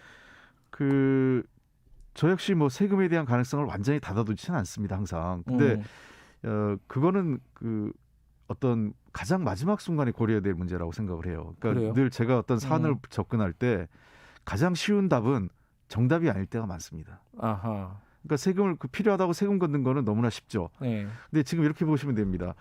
시장에 유동수 뭔가 이 경기를 활성화하기 위해서 돈을 풀어야 된다. 이게 중심인데 세금이라는 건 다시 돈을 걷어들이는 방식이거든요. 물론 다시 걷어들여서 정부가 어떻게 쓰느냐 이러면 또 다르긴 하겠지만 세금 문제는 그런 측면에서 신중히 고려해야 되고 또 추가적으로 세목을 만드는 거에 대한 여러 가지 사회적 합의나 저항이 있을 수 있습니다. 자, 그럴 때는 어떤 사업을 하고 그 사업이 사회적으로 매우 의미 있고 해볼 만한 사업이라는 사회적 공감대가 바탕이 돼야 돼요. 세금을 걷는데 뭘 할지가 정확히 안 드러나면 세금을 걷어서 뭐 할 건데 라는 얘기도 나옵니다. 그래서 저는 이런 사업들을 충분히 해서 예를 들면 의미 있는 기금이 만들어지고 의미 있는 사회적 활동이 이루어진다면 그거는 좀 더 확대하면 세금을 넣어서라도 하자라는 국민적 공감대가 있을 때는 논의를 해볼 수 있겠죠. 그래서 그런 거 없이 바로 세금부터 걷자라고 얘기하는 거는 늘 얘기하지만 쉬운 길은 바로 정답이 아니다 이렇게 생각합니다. 열어놓고는 있지만 지금 세금을 고려해서 논의를 진행하고 있지는 않다 이런 말씀이신 건가요? 그것은 충분히 이런 문제들을 숙성해서 우리가 어떤 뭐 기업에 인센티브를 준다든지 또는 어떤 사업을 할 때 기금을 만들어서 하다 보면 이게 정부가 기금을 더 넣었으면 좋겠다 재정을 통해서 라는 요구가 있을 수 있지 않습니까? 그런 경우에는 그럼 어떻게 하냐 돈은 없는데 그러면 세금을 걷어서라도 이 기금을 확대하는 게 좋다라는 국민적 일정한 동의나 논의가 있을 거 아니겠습니까? 그럴 때 필요하면 세금을 걷자는 얘기를 할 수 있는 거지.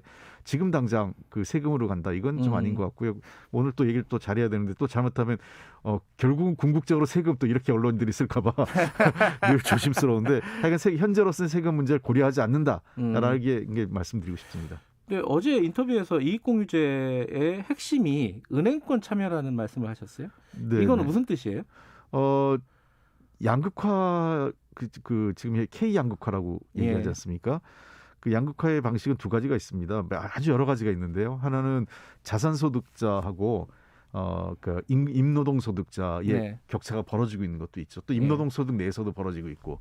또 하나 중요한 것은 금융권하고 비금융, 실물 경제하고 격차가 매우 커지고 있습니다. 이건 뭐 우리나라뿐만 아니라 전 세계적인 현상인데요.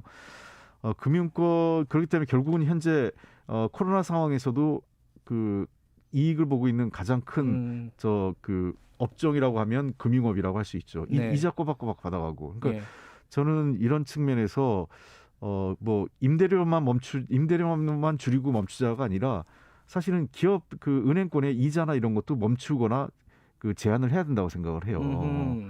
왜냐하면 그 착한 그 임대인 운동이 그 성과를 거두지 못했던 것은 많은 임대인들이 뭐 아주 돈을 쌓아놓은 사람도 있겠지만 상당수는 기업을 그 건물을 가지고 있는 분들도 은행 부채를 갖고 있습니다. 네. 예.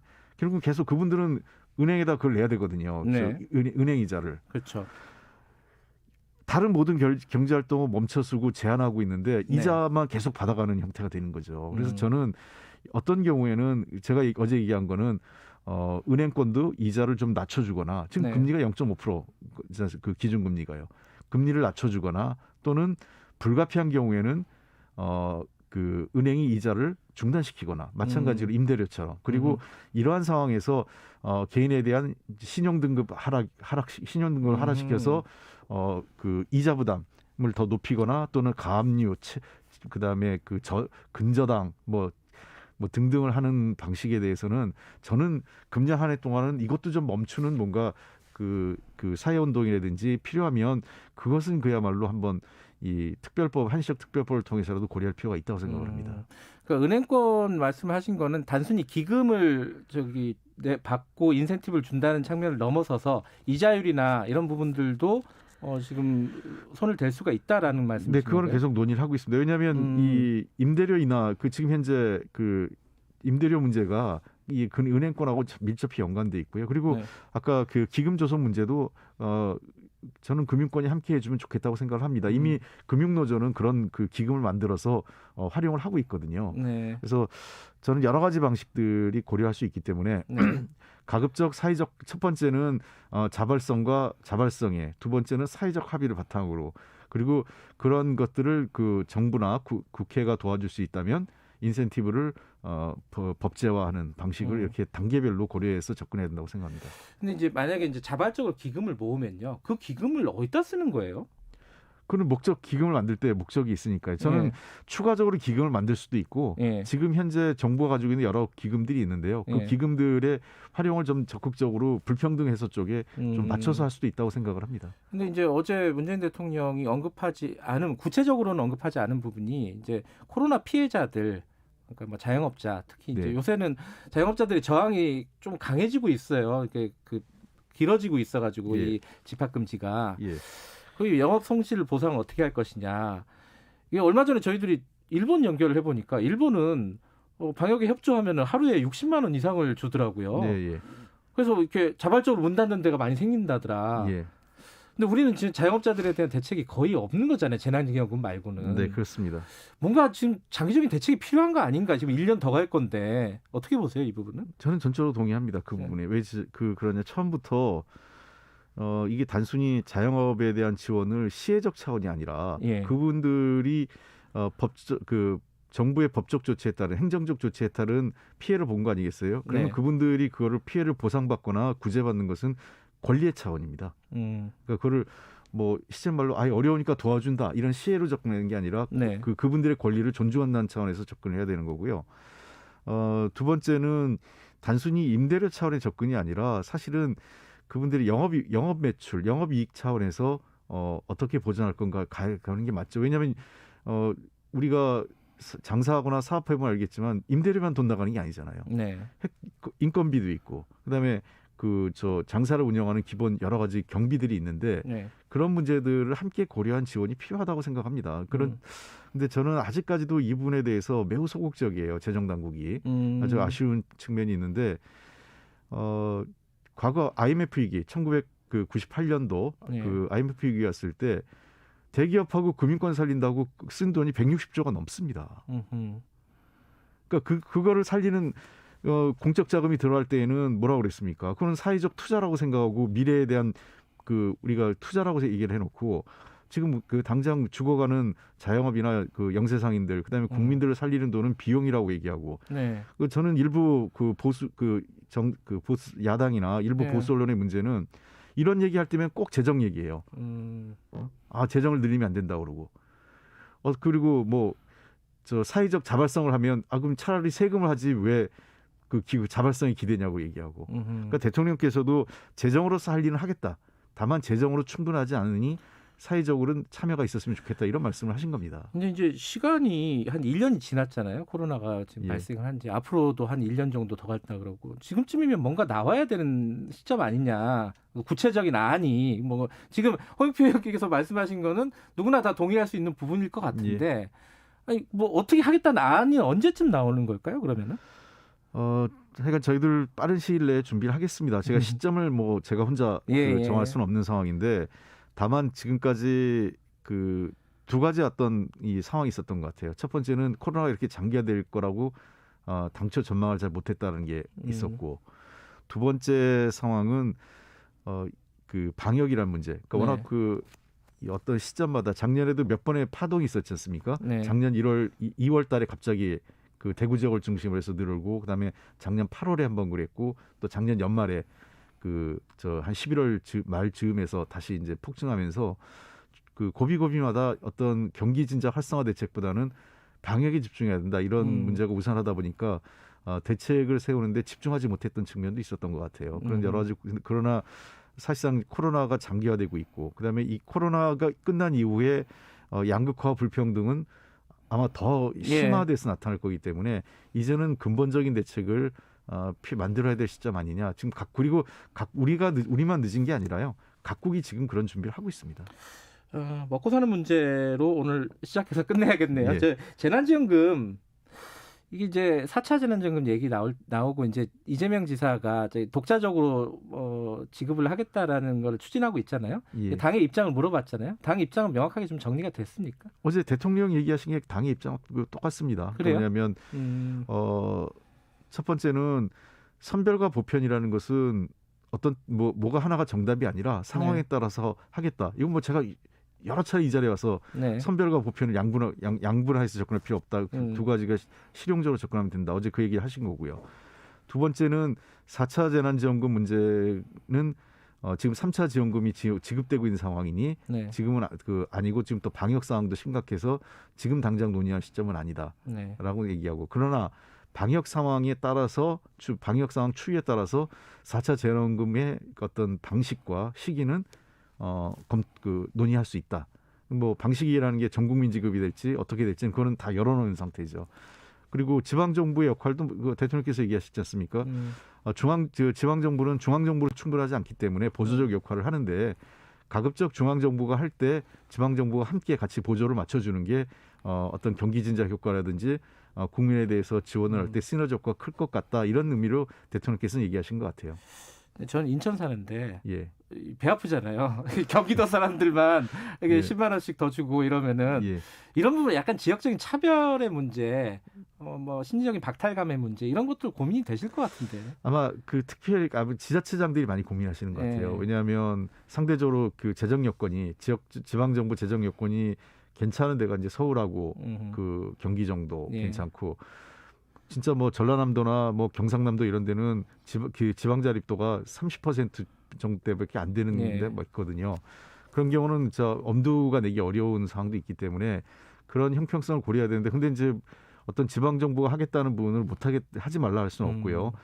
그런 형평성을 맞춰주는 최소화하고 맞춰주는 게 중앙 정부가, 그러니까 다른 데가 안 줄 때 어떤 특정 정부만 주면 이제 그런 얘기가 많이 나오는데, 예를 들면 중앙 정부가 한 100만 원을 준다고 했을 때 지방 정부가 거기에 상황에 따라 10만 원이든 한 20만 원이든 얹어주는 거는 뭐 그게 조금 이 박탈감이 덜하기 때문에, 그래서 어제 대통령께서도 중앙 정부가 할 때 부족한 부분을 좀 채워주는 역할을 지방 정부가 했으면 좋겠다라는 얘기도 그런 차원으로 보입니다.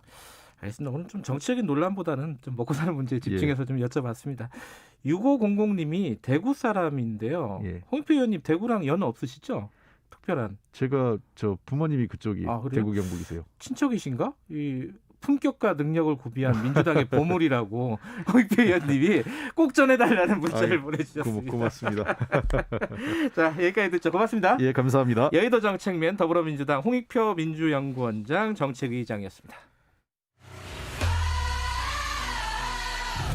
공정하고 깊이 있게 오늘 하루 이슈의 중심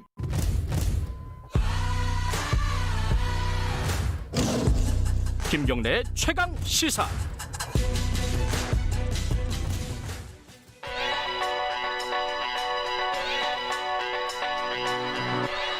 최강 시사 김수민의 눈. 네, 김수민 평론가 나와 계십니다. 안녕하세요. 반갑습니다. 제가 홍표 의원하고 사면 얘기 일부러 안 했습니다. 김수민 평론가랑 하려고. 자, 사면 얘기 아까 저희들이 언박싱에서 간단하게 짚었는데 네. 문재인 대통령 얼굴보다는 이낙연 대표의 얼굴이 더 많이 떠올랐다. 그 순간에. 그렇죠. 네. 무슨 표정일까? 뭐 이런. 네. 사면 불발에 대한 타격이 있다. 이거는 기정사실인 것 같습니다. 예. 그런 의미에서 절체절명의 위기가 또 찾아온 게 아닐까. 이 시점에서 한번 이낙연 대표의 가도를 짚어봐야 될 것 같아요. 네. 지금 여론조사로 보면은 조금이 아니라 하락 추세죠. 그건 확실하죠. 네. 예. 한 가지 제가 거론을 하자면 예. 지난 1월 12일부터 14일까지 한국갤럽이 예. 전국 만 18세 이상 1,000명을 상대로 휴대전화 85%, 집전화 15% 이렇게 조사를 한 결과가 있습니다. 예. 참고로 응답률은 15%고 표본 오차는 95% 신뢰 수준의 플러스 마이너스 3.1%포인트인데요. 예. 차기 대통령감을 묻는 그 조사에 대해서 응답을 한 비율을 보면 이재명 경기도지사가 23%, 윤석열 검찰총장이 13%, 이낙연 대표 10% 이렇게 나왔거든요. 그리고 민주당 지지층으로 국한을 해서 보니까 이재명 43%, 이낙연 23% 거의 배로 차이가 나더라라고 하는 것이고 호남 지역에서도 이재명 28%, 이낙연 21% 역전이 된 상태입니다. 어제 호남 관계 이것 때문인가요? 그런 것도 저는 충분히 작용을 했을 거라고 봐요. 그러니까 이게 여권 지지층, 그러니까 민주당 지지층에서 일부 이탈할 수는 있는데 네. 그러면 다른 데서 플러스가 돼야 되잖아요. 그렇습니다. 그것도 잘 안 됐다는 얘기죠. 이게. 그렇죠. 전체 수치를 보면은 그걸 충분히 짐작을 할 수가 있고 좀 더 자세히 보면 보수층 지지율 4%, 중도층 7%, 영남권 6% 이렇게 나왔어요. 이게 진짜 적네요. 그렇습니다. 그러니까 최근 여론조사에서 사면 찬성 여론도 만만치 않게 높다라는 게 드러나긴 했었거든요. 네. 그런데도 그 여론이 이낙연 대표한테 옮겨붙지 않았다라고 하는 것이고 아마 이 이유는 이낙연 대표가 예전에는 중도층 지지율도 높고 보수층에서의 거부감도 낮은 편이었습니다. 그렇죠. 근데 지금은 집권 여당의 대표다 보니까 그런 효과도 좀 떨어지지 않았을까. 그러니까 산토끼 전략이 여의치 않은 이런 상황에서 또 집토끼까지 떠나버리는 이런 이중적인 고충에 처하게 된 거죠. 근데 물론 앞니를 예측을 할 수는 없겠지만은 정확하게 그래도 어쨌든 시나리오가 1번, 2번 있을 거 아니에요. 그러면 이 정도 상황도 예상할 수 있었지 않았을까라는 생각도 들어요. 네, 어떻게 하다가 이낙연 대표가 사면론을 정초부터 꺼내게 되었을까? 이거를 좀 짚어볼 필요는 있겠는데 얼마 전에 주말에 이낙연 대표하고 양정철 전 민주연구원 원장이 만났었다. 네. 양 전 원장이 제안을 했었다. 이런 보도가 나갔었습니다. 네네. 이 대표 측에서는 만난 적은 있는데 그런 구체적인 얘기는 하지 않았다. 이렇게 밝혔거든요. 네. 상식적으로 한번 추정을 해보면 될 것 같아요. 이낙연 대표 스타일상 본인이 먼저 그것을 결단했다 치더라도 청와대에 알리지 않고 진행했을까? 그거는 아닐 것이다. 그러니까 그 잘못했을 때의 청와대나 여당의 받을 부담 이런 것들을 고려한다면 이낙연 대표가 상의 없이 했을 가능성은 굉장히 낮다라고 볼 수 있겠고 거꾸로 그렇다면 청와대에서 주문한다고 해서 그냥 그것만 가지고 사면론을 꺼내 들었을까? 신념 명분 이런 게 됐든 아니면 정치적 실리가 됐든 간에 고민이나 계산을 하고 했을 것이다. 그러니까 청와대가 사면론을 꺼냈다가 거두어 들일 가능성을 계산을 하지 않고 청와대 뜻만 믿고 했다. 이럴 가능성은 거의 없다고 보여져요. 그렇다면은 이게 이낙연 대표가 아까 말씀하신 새해 정초부터 꺼낸 어떤 효과는 뭐였을까요? 이게 사면론에 대해서 찬반 여론도 분분한 데다가 이낙연 대표가 크게 효과를 못 거두고 있지만 사실은 옳고 그름을 떠나서 꽤 큰 승부수였다. 그래요? 라고 보여집니다. 그러니까 뭐 낚시라든지 이런 수렵의 비유를 하자면 뭐 작살에다가 지지층을 깨는 것도 아니고 중도층에 낚시줄을 던져가지고 낚는 것도 아니고 완전히 그물을 크게 펼쳐가지고 반대쪽까지 뻗치겠다라고 하는 그러니까 예전에 안희정 전 충남지사의 대연정 같은 그런 승부수였던 건데 아마 이런 점을 노렸을 수는 있을 것 같아요. 아까 제가 말씀드렸던 여론조사에도 보면 차기 대선 주자를 놓고 의견을 유보한 사람이 41%입니다. 굉장히 많은 수치고 보수층일수록 의견 유보층이 높게 나타났거든요. 아직 부동층이 많군요. 그렇습니다. 그리고 보수층에서 그나마 최근에 기대는 주자가 윤석열 총장인데 윤석열 총장이 진짜 정치를 할지 말지도 의문이고 또 공교롭게도 어제 대통령이 기자회견에서 윤석열 총장이 정치를 염두에 두고 있다고 생각하지 않는다라고까지 얘기를 했습니다. 그러면 이 보수층에서도 누구를 지지하지라고 했을 때 아직까지 이낙연 대표에게 갈 수 있다라고 하는 그런 생각을 이 대표 측에서도 하지 않았을까. 네. 예, 그렇게 한번 추측을 해봅니다. 그런 추측은 했지만은 그거는 어떻게 볼까요? 이게 단기적인 전략이었을까요? 아니면 장기적인 전략이었을까요? 저는 장기적인 전략이었다라고 보죠. 그래요. 근데 대신에 지금 단기적으로는 악효과가 나타나고 있는 거죠. 예. 이게 지금 힘들다는 거잖아요. 어쨌든 간에. 네. 그죠? 근데 다만 저는 한 가지 거둔 건 있다. 네. 청와대의 신임은 두텁게 받을 수 있지 않을까. 네, 그런 것이 좀 생각이 납니다. 왜냐하면 어제 대통령 또 사면 얘기를 하면서 딱 잘라서 이거는 진짜 할 수 없는 일이다 이렇게 얘기를 한 게 아니라 본인도 고민을 깊게 하고 있다라고 하는 뉘앙스였었거든요. 그렇다면 그런 고민을 헤아리고 이 대표가 나섰다라고 청와대에서 판단을 할 수 있는 그런 부분이 있는 것이고 또 공교롭게 어제 또 대통령이 언급한 것 중에 이익공유제에 관련된 내용이 있었거든요. 몇 가지 부연을 하긴 했는데 그게 이낙연 대표가 제안했던 거랑 내용이 완전히 같습니다. 네, 맞아요. 어떻게 보면은 긴급 재난지원금에 대한 태도하고는 좀 다르다. 그러니까 정책적으로 봤을 때 이재명 지사보다는 이낙연 대표 쪽이 기자회견을 좀 더 내용을 반길만한 내용이었다라고 볼 수도 있는 거거든요. 그렇다면 이번을 계기로 해서 청와대 쪽하고의 파트너십은 더 강해지지 않았을까. 그런 것도 전망을 해봅니다. 아까 그 홍익표 민주연구원장 보니까 그 이익공유제에 대해서 설계를 지금 하고 있다는 거고요. 그죠? 그건 적극적으로 아마 진행이 될 것 같아요. 대통령 말도 있고. 자, 근데 지금 상황에서 이제 양강 구도에서 이낙연 대표가 조금 하락 상황인데 민주당에서 새로운 어떤 다른 주자, 예컨대 뭐 김동연, 뭐 다른 주자가 이렇게 다시 이렇게 딱 올라갈 가능성은 없나요? 다른 주자라고 했을 때 결국 정세균 총리밖에 없는 것 같거든요. 그래요? 예, 추미애 장관 같은 경우는 검찰 갈등을 겹치면서 너무 비호감도가 올라가서 근데 정세균 총리도 활주로가 짧고 좁다. 그럼 사고 나는데. 짧은 거는 시간이 그렇게 넉넉치 않은 게 있고 좁은 거는 이낙연 대표랑 정 총리랑 이미지라든지 정치 스타일이 너무 겹쳐요. 그런 부분에서 이 대표가 확실히 주저앉아야 기회가 올까 말까 할 텐데 그럴 겨를이 있을까라는 것이고 그리고 마지막으로 이낙연 대표의 믿을 만한 곳은 호남입니다. 호남 입장에서는 우리 지역 출신 대통령이 나온다라는 기대를 좀 접은 지 몇 년 됐는데 이낙연이라는 예상치 못했던 주자가 뜬 것인데 이것을 그냥 놓칠 것이냐라고 했을 때 호남이 얼마나 버텨줄까 이것이 이제 이낙연 대표의 보루가 아닐까. 김경수 지사는 본인이 이제 불출마 선언을 대선에 도전하지 않겠다고 얘기를 했기 때문에. 알겠습니다. 여기까지 듣죠. 고맙습니다. 예, 감사합니다. 김수민의 눈이었습니다. 김경래 최강시사 2분 여기까지 하고요. 잠시 후 3부에서는 추적 20분이 아니라 추적 한 30분 해야겠네요. 자, 이재용 부회장 재판 좀 따져보겠습니다. 일부 지역국에서는 해당 지역 방송 보내드립니다. 지금 위로가 필요하세요? 저는 당신의 지친 삶에 대자연의 위로를 선물하는 농어촌입니다. 자연의 청정함이 그리우세요? 저는 온실가스와 미세먼지를 잡아 지구를 지키는 농어업입니다. 건강한 먹거리를 고집하시나요? 저는 7천만 한반도의 건강한 먹거리를 책임지는 농어민입니다. 국민을 위해 아낌없이 주는 나무 농어업 농어촌은 국민 모두가 지켜야 할 가장 위대한 유산입니다. 이 캠페인은 대통령 직속 농어업 농어촌 특별위원회와 농림축산식품부, 해양수산부가 함께합니다. 요즘 속 터지고 답답한 뉴스만 머리가 아프다. 아이고 지끈지끈해 그런 사람들 있지 않습니까? 그러면은 주진우 라이브 들으시면 저희가 정리 잘 해드릴 테니까 걱정 마시고요. 자, 일로 오십시오. 주진우 라이브로 코로나 시대 시사 매일 오후 5시 5분 주진우 라이브.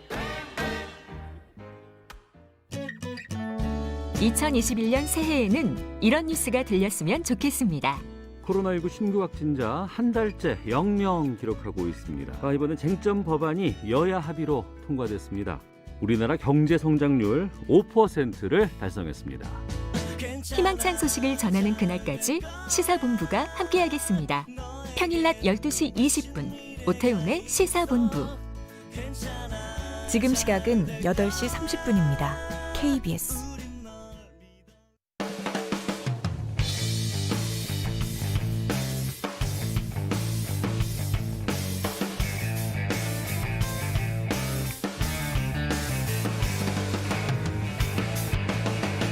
김경래의 최강 시사.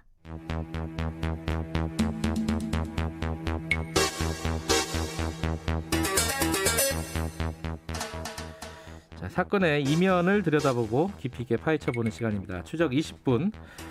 오늘은요, 이재용 삼성전자 부회장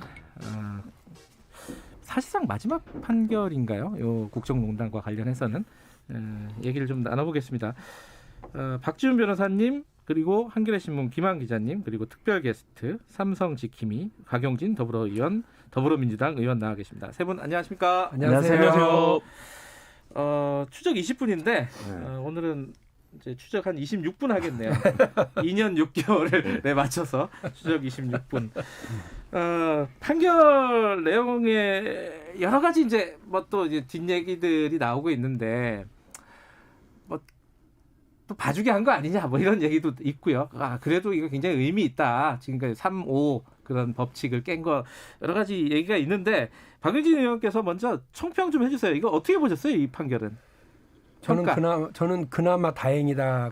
다행이다. 그런 편이고요. 예. 그동안 이 재판부가 재판을 운영해오는 태도나 판결문을 읽어 내릴 때 그 초반의 그 각은 집행유예 각이에요. 그랬어요? 네, 저는 이미 집행유예를 작정하고 봐주기 판결을 작정하고 이렇게 쭉 해왔다고 생각을 했어요. 준법감시위원회를 만들려고 하고 그걸 양형에 참고하겠다고 하는 순간 대한민국에서 듣도 보도 못한 판결을 지금 준비하고 계시는구나 이렇게 생각할 수밖에 없었고, 제가 입장문을 발표하면서 뭐라고 그랬냐면, 이래서 봐주고 저래서 봐주고 하면 이게 거래지 재판이냐. 거래. 지금 저 재판부 거래하려고 생각하고 있는가 보다라고 아예 노골적으로 2번, 3번 비판적인 입장문을 낸 적이 있어요. 제가 할 수 있는 일은 그거밖에 없었거든요. 그래서 아이고 집행유예를 하고 밀어붙이나 보다 생각하고 있었는데 성명서도 하나 미리 써놓으셨나요 혹시? 아니 그러니까 예전에도 집행유예를 생각하고 하나 초안을 짠 적이 있어요. 지금 짰어요. 그랬는데 바꿨고요.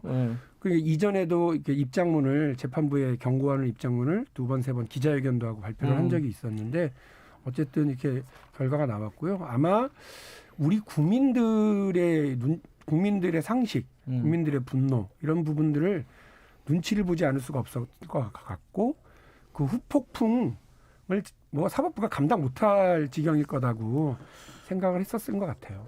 근데 사법부는 그런 거 고려하면 안 되는 거 아니에요? 법과 양심에 따라서 해야 되는 거잖아요. 여론을 의식하면 안 되는 거 아니에요? 삼성이니까요. 이제껏 삼성한테는 사법부가 그렇게 잣대를 그렇게 하지 않았던 것 같아요.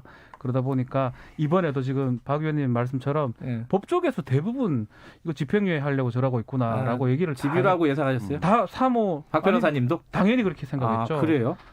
틀리기를 바라면서. 근데 좀 연말부터 기류가 조금씩 변하던데 기류 변한다 해가지고 바뀌겠냐라고 생각했는데 어쨌든 형이 적다라는 분들도 있지만 그래도 저는 뭐 의미는 있다라고 좀 얘기하고 싶습니다. 언론사에서도 기사 2개 써놓고 기다렸죠? 네, 양쪽 다. 그래서 집유가 나오면 면을 좀 펼칠 생각이었고. 훨씬 더 많이 펼쳤겠죠. 네, 이제 구속이 나와서 면이 좀 예를 들면 구속은 이제 상식적이고 당연한 결과고 집유가 나오는 거는 반상식에 반하는 결과이기 때문에 사실 이제 그렇죠. 강하게 비판을 하려고 했었는데 어쨌든 실형이 나왔습니다. 김한 기자는 예측이라는데 예상하셨어요?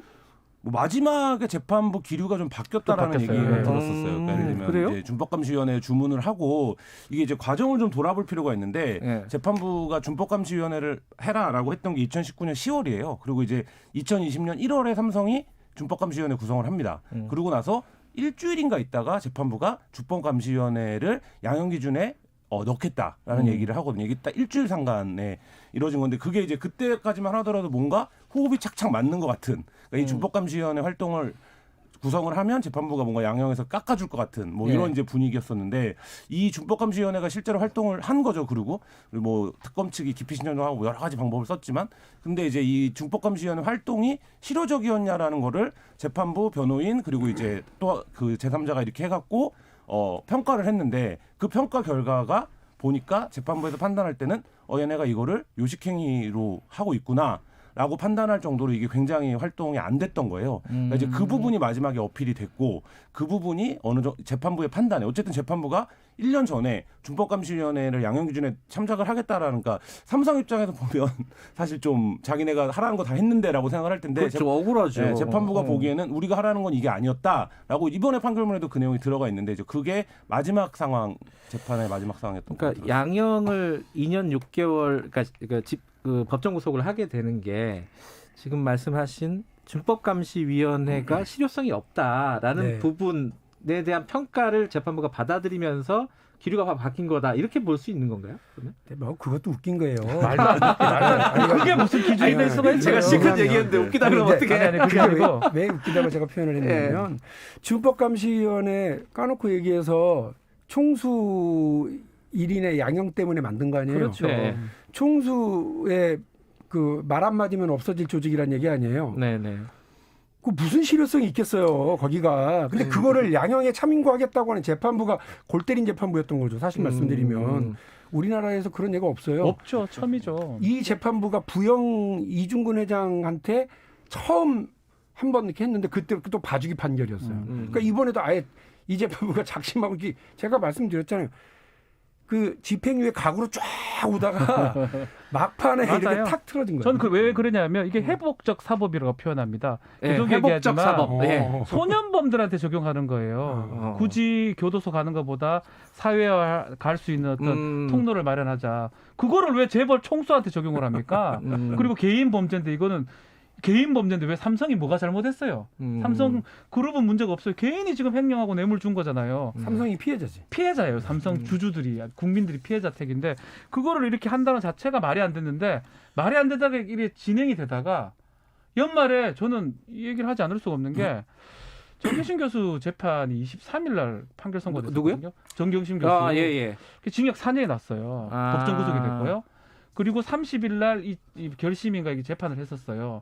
그때 무렵부터 조금 기류가 바뀐 게 아닌가. 전반적인 처음부터 어떤 필요 없는 분위기? 제도를 도입한 거는 봐주려고 한 건데 갑자기 그거 잘 못 지켰다고 다시 판단한 것도 사실 저는 좀 이해하기는 어려운데 어쨌든 간에 결론은 결국은 준법감시위원회는 아무 의미 없는 제도 같이 돼버리는 거죠. 근데 이 그 준법감시위원 그러니까 이 그거 자체가 굉장히 이례적이고 어떻게 보면은 조금 뭐 우스운 일이다라고 하지만 어쨌든 재판부는 준법감시위원회를 한번 보자 이렇게 또 했던 건데 이게 실효성이 없다라고 이제 조목조목 주장을 했던 사람이 홍수탁 회계사잖아요. 네, 역할이 컸어요. 0점이라 했어요. 방송 나와서. 빵점. 그러니까 이게 그러면 결국은 마지막에 이재용 부회장을 구속시킨 건 홍수탁 회계사가 아닌가. 그래 봐도 되겠죠. 뭐 판결 문상 봤을 때는 감시위원회 제도로 길을 열어줄라 했는데 너희도 제대로 못했다. 그리고 그래도 뭐 약간 인정해서 2년 6개월 했는데 실형이 떨어졌고 법정 구속을 한 게 의미가 있는 거거든요. 그 홍수탁 회계사가 뭐 그 당시 사실은 세 사람이에요. 특검 측 그렇죠. 그리고 삼성 측, 그 재판부 직권, 뭐 강일원 재판관 같은 경우인데 결국은 딴 두 분의 의견보다는 홍순탁 변호사의 의견이 많이 좀 반영됐다라고 봐도 무방하지 않을까 생각이 듭니다. 홍순탁 회계사는 근데 기업을 상대로 하는 고객을 상대로 하는 업을 하고 있는 분이잖아요.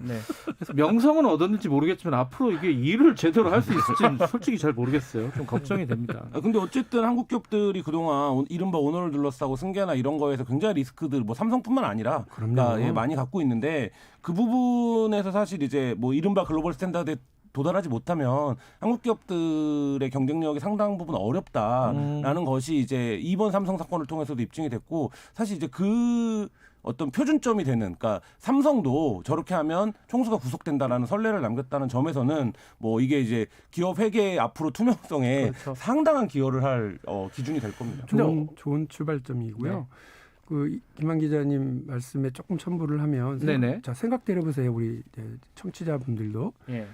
지난번에 기소가 됐어요. 이게 이제 본건인데 삼성물산 제일모직 불법 합병과 관련해서 이재용 부회장 외 10명 삼성의 아주 훌륭한 인재들입니다. 정말 훌륭한 인재들, 임원급들. 최고 탑. 이 10명이 기소가 돼서 재판에 들어갑니다. 삼성 바이오로직스 공장 바닥 뜯어내고 거기다가 물건 갖다가 증거물 은폐하던 그 해계한 사건 있죠? 네. 8명인 걸 제가 기억하는데 8명이 형사 처벌을 받았습니다. 네. 그리고 어제 그 판결에서도 이재용 부회장을 제외한 5명. 뭐 유명한 사람들 최지성부터 시작해서 유명한 사람들인데 이 분들도 훌륭한 인재들입니다. 삼성의 훌륭한 인재들이에요. 이분들이 글로벌 기업 삼성이 애플, 구글 이런 경쟁자들하고 경쟁하는 데 집중하고 삼성의 시스템이 거기에 동원됐어야지. 왜 이재용 부회장이 사익을 추구하는 데 동원되고 범죄 행위에 동원돼 가지고 이런 처벌을 받습니까? 누가 삼성을 이런 걸로 만드는 거예요? 누가 더 삼성을 사랑하는 거예요? 우리처럼 삼성에 대해서 비판하고 견제하고 똑바로 하러 가는 사람이 하는 건지 아니면 이재용 부회장이 그 삼성을 위하는 건지 생각을 해보세요. 객관적으로. 삼성을 초토화시킨 거예요, 지금까지. 그렇죠. 저는 이 부분 분명히 해야 된다고 보고 김한 기자님 말씀하신 것처럼 이제 삼성도 새로운 출발점.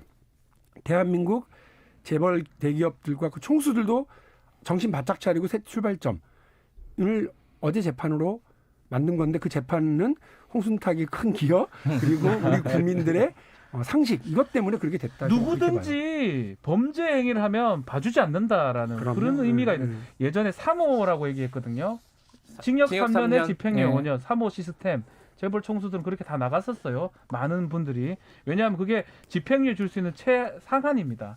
그래서 이제 국민들한테 눈속임 비슷하게 됐었는데 이 지금 최고의 재벌 최고의 그룹이라는 삼성의 재벌 총수잖아요. 총수가 실형이 났다라는 것도 법정 구속이 됐다라는 거는 그런 의미는 우리가 충분히 둬야 된다. 박 의원님 말씀처럼 생각이 듭니다. 그게 짐이 곧 국가다. 이게 이제 절대왕정 체제. 그 삼성에서는 이건희가 곧 삼성이다. 그렇죠. 이거잖아요. 이재용이 곧 삼성이다. 이제 그런 어떤 인식들이 조금 무너지는 계기가 분리해서 생각할 수 있는 계기가 되지 않을까라는 생각이 드는데 하나 좀 짚고 넘어가야 될 거는 이게 최저 형량이 5년이잖아요. 그 횡령법, 횡령 뇌물 액수가 86억인데. 네. 2년 6개월이니까 반이 깎인 거잖아요. 그렇죠. 장량 감경이라고 하는데 도대체 뭘 고려하면 이렇게 깎이는 거예요? 장량이라면 말은 어려운데 재량을 판사의 재량이라는 뜻입니다. 그래서 하면 이 하한에서 절반씩 깎거든요. 원래 5년 이상의 지금 징역이에요. 50억 이상의 횡령 금액이기 때문에 그렇다면 장량 감경을 하면 2년 6개월 이상으로 법정형이 바뀝니다. 장량감을 했다라는 겁니다. 아마 그런 것들 좀 본 것 같아요. 준법감시위원회 그래도 만들려고 했다라는 거. 노력했다. 말 따랐다는 거. 근데 이건 제가 조금 조심스러워서 말하기 그런데 재판부가 3명이잖아요. 조금 의견들이 왔다 갔다 했던 것 같아요.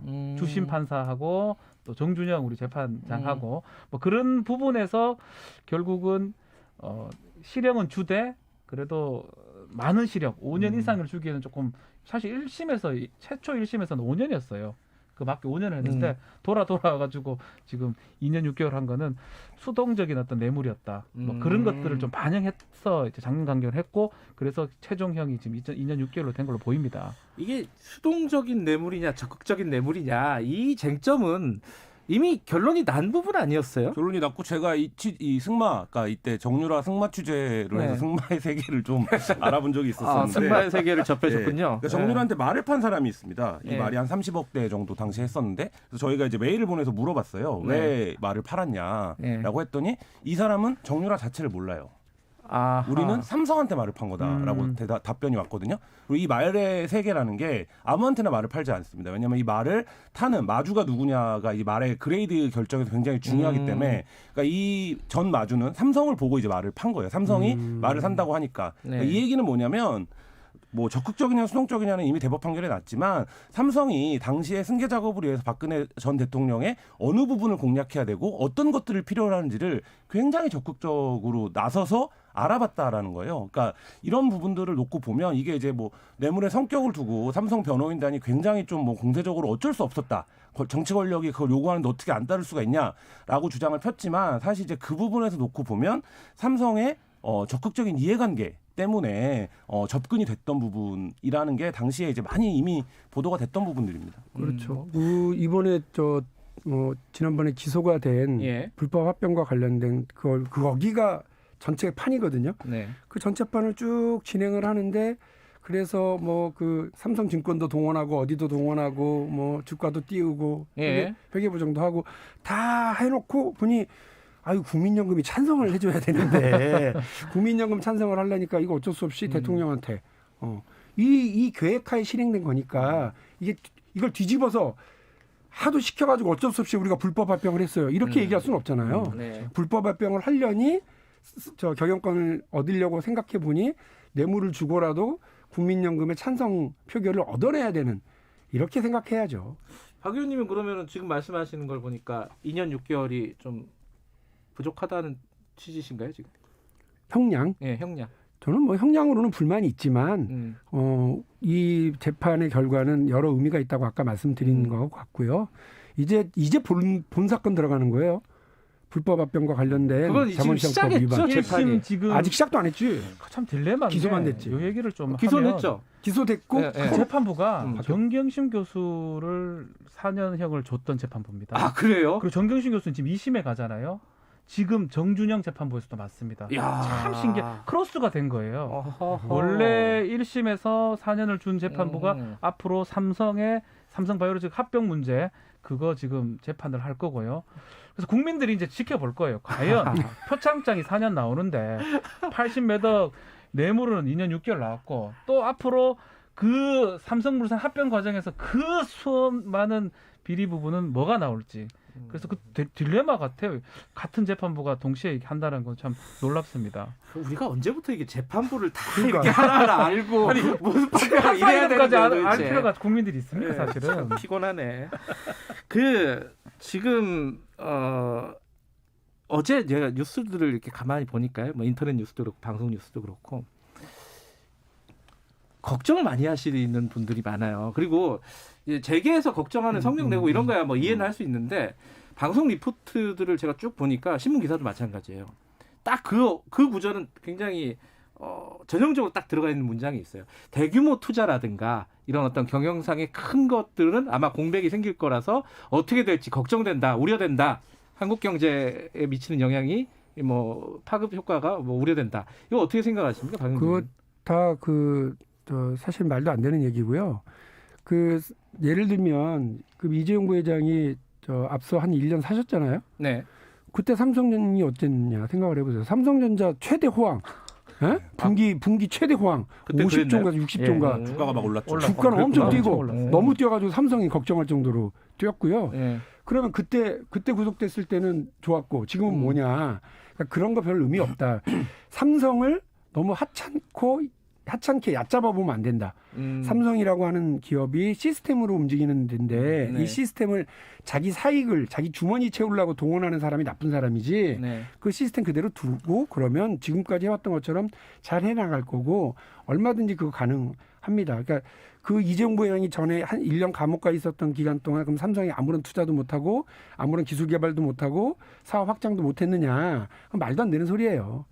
그렇게 기사 쓰시면 안 돼요. 네, 그게 뭐 경제기사에서 일종의 상투어 같은 거거든요. 그러니까 꼭 넣어요 그 문장을. 그러니까 총수가 구속되면 뭐 투자 계획이 우려가 된다. 근데 사실 뭐 이게 한국 경제의 후진성을 드러내는 거기도 한데 기업의 투자 계획은 사실 1년 단위, 분기 단위로 나오는 거기 때문에 총수가 뭘 어떻게 할 수 있는 게 사실 아니고 그 자체가 월권이에요. 근데 이제 많은 경제기사들이 그렇게 쓰는데 사실 이제 그거를 그렇게 써왔던 이유는 현실적으로 그렇게 작동을 해왔다. 과거에라는 어떤 토대 위에서 그렇게 써왔는데 예전엔 그랬을 수 있죠. 그 지점을 극복을 해야 됩니다. 그러니까 상호 간의 극복이 좀 필요한 지점이에요. 뭐 비상 경영이라고 그러는데 비상이 한 명이 빠진다 해가지고 비상이 되지 않죠. 정상적으로 뭐 법인이잖아요. 주식회사 그렇죠. 같은 거고 이사회라든지 그런 식으로 뭐 의사 결정을 하기 때문에 뭐 이재용 부회장이 뭐 할 수 있는 여건이 있을 겁니다. 뭐 구치소나 교도소에서 뭐 할 수는 있겠지만 그 어떤 의사 결정에 의해서 뭐가 달라지거나 할 가능성은 저는 없다고 봅니다. 근데 어제 그 김기식 금감원장 전 금감원장이 그 얘기를 하더라고요.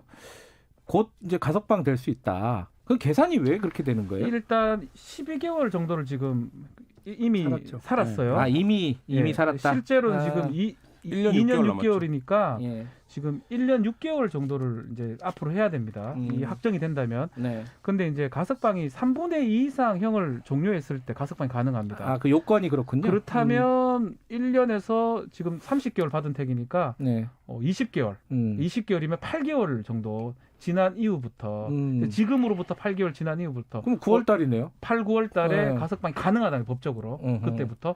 그래서 지금 벌써 얘기가 나와요. 8개월밖에 안 산다 하는 얘기가 근데 그건 정말 최저 여건이에요. 그 잘 못 살면 다 있어야 돼요. 이재용 부회장이 굉장히 모범적으로 생활을 하셔야 그 기간 3분의 2. 아니 근데 기사에 따르면 엄청 모범적이라고 밥도 잘 먹고 뭐 그래가지고 뭐. 근데 재판부가 뭐 어쩔 수 없이 그 고려를 했던 것 같아요. 그러니까 이미 1년을 사는 상태에서 만기 출소를 한다 그래도 내년 7월인데, 그러니까 이제 이 2년 6개월이라는 형량의 기준이 이제 장량감경을 해서 최저치를 준 거긴 하지만 그게 이제 어쨌든 올해 안에 가석방이 또 가능한 요건이 되고 또 뭐 예를 들면 내년 선거나 이런 것들 앞두고 사면이라든지 뭐 이런 부분들까지 감안을 해서 어쨌든 그 좀 약간 정무적인 판단을 한 형량이 아닌가 이런 생각이 듭니다. 박영진 의원께서 마지막으로 좀 정리를 좀 해주시죠. 삼성이 흑역사잖아요, 사실. 네. 이게 뭐 이병철 회장 때부터 이건희 회장, 뭐 지금 이재용 부회장도 마찬가지고 이런 흑역사를 이번에 끊어낼 수 있는 계기가 될 수 있을지 어떻게 보십니까? 아마 모든 국민들께서 정경유착 이 네 단어 다 어제 떠올리셨을 거예요. 대한민국에서 이제 정치권에 그리고 권력자한테 돈 좀 갖다 주고 이렇게 관리하면 특권 특혜 받아서 사업한다라고 하는 그런 구시대 유물 같은 거는 예전에 사라졌는데 마지막 잔재를 어제 걷어낸 정도다라고 저는 생각을 합니다. 그러면 이제 새로 출발해야죠. 그 삼성을 비롯한 모든 기업들이 주주를 위해서 혹은 종업원들을 위해서 혹은 한국 경제를 위해서 기업의 이익을 최대한 추구하고 경쟁하고 효율성을 높이고 이렇게 가는 데 열중을 해야지 쓸데없이 로비하고 뭐 대관 업무하고 이렇게 하면서 자기들의 그 이익을 추구하고 특혜를 받아가려고 하는 거 이제 그만해라. 기업 그리고 정치인들도 거기서 뭐 이렇게 좀 얻어먹으려고 기업 언론인들도 거기서 뭐 좀 얻어먹으려고 하고 판사, 그 뭐 검사 이런 사람들도 떡값이라는 이름으로 뇌물 받아먹는 거 이제 그만하고 기업도 대한민국 우리 사회도 새롭게 다 출발하는 출발선이라고 생각하는 것이 어제 판결을 그냥 흘려보내지 않는 거라고 저는 생각을 하거든요. 사실은 이미 그런 시대가 왔어요. 그런데 우리가 몇몇이 아직 그 시대가 온 줄도 모르고 이렇게 하다가 뒤늦게 지금 처벌을 받는 거거든요. 대한민국은 이제 새롭게 출발할 시점인 것 같습니다. 알겠습니다. 뭐 앞으로 재판이 하나 남아 있고 그 재판도 지켜보고 준법감시 이게 실제로 어떻게 진행이 될지 이게 살아남을지 없어질 것 같아요. 그것도 한번 지켜봐야 될 것 같습니다.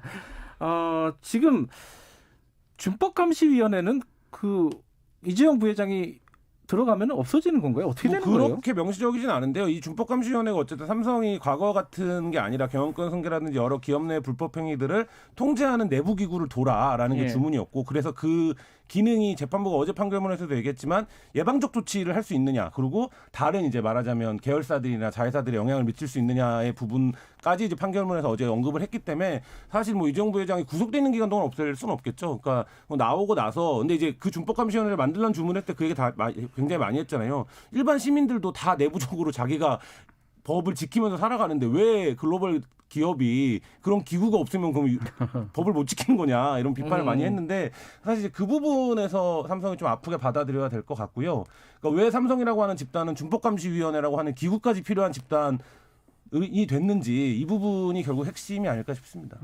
한 가지 조금 저는 좀 의아한 거는 이게 사실 그렇게 많이들 예측이 됐잖아요. 준법감시위원회가 어떻게 활용이 될 것이고 뭐 이거는 다들 알고 있었는데 거기에 참여하신 분들은 지금 어떤 생각을 하고 계신지 참 궁금하긴 합니다. 저는. 글쎄 그래도 왜 웃으세요?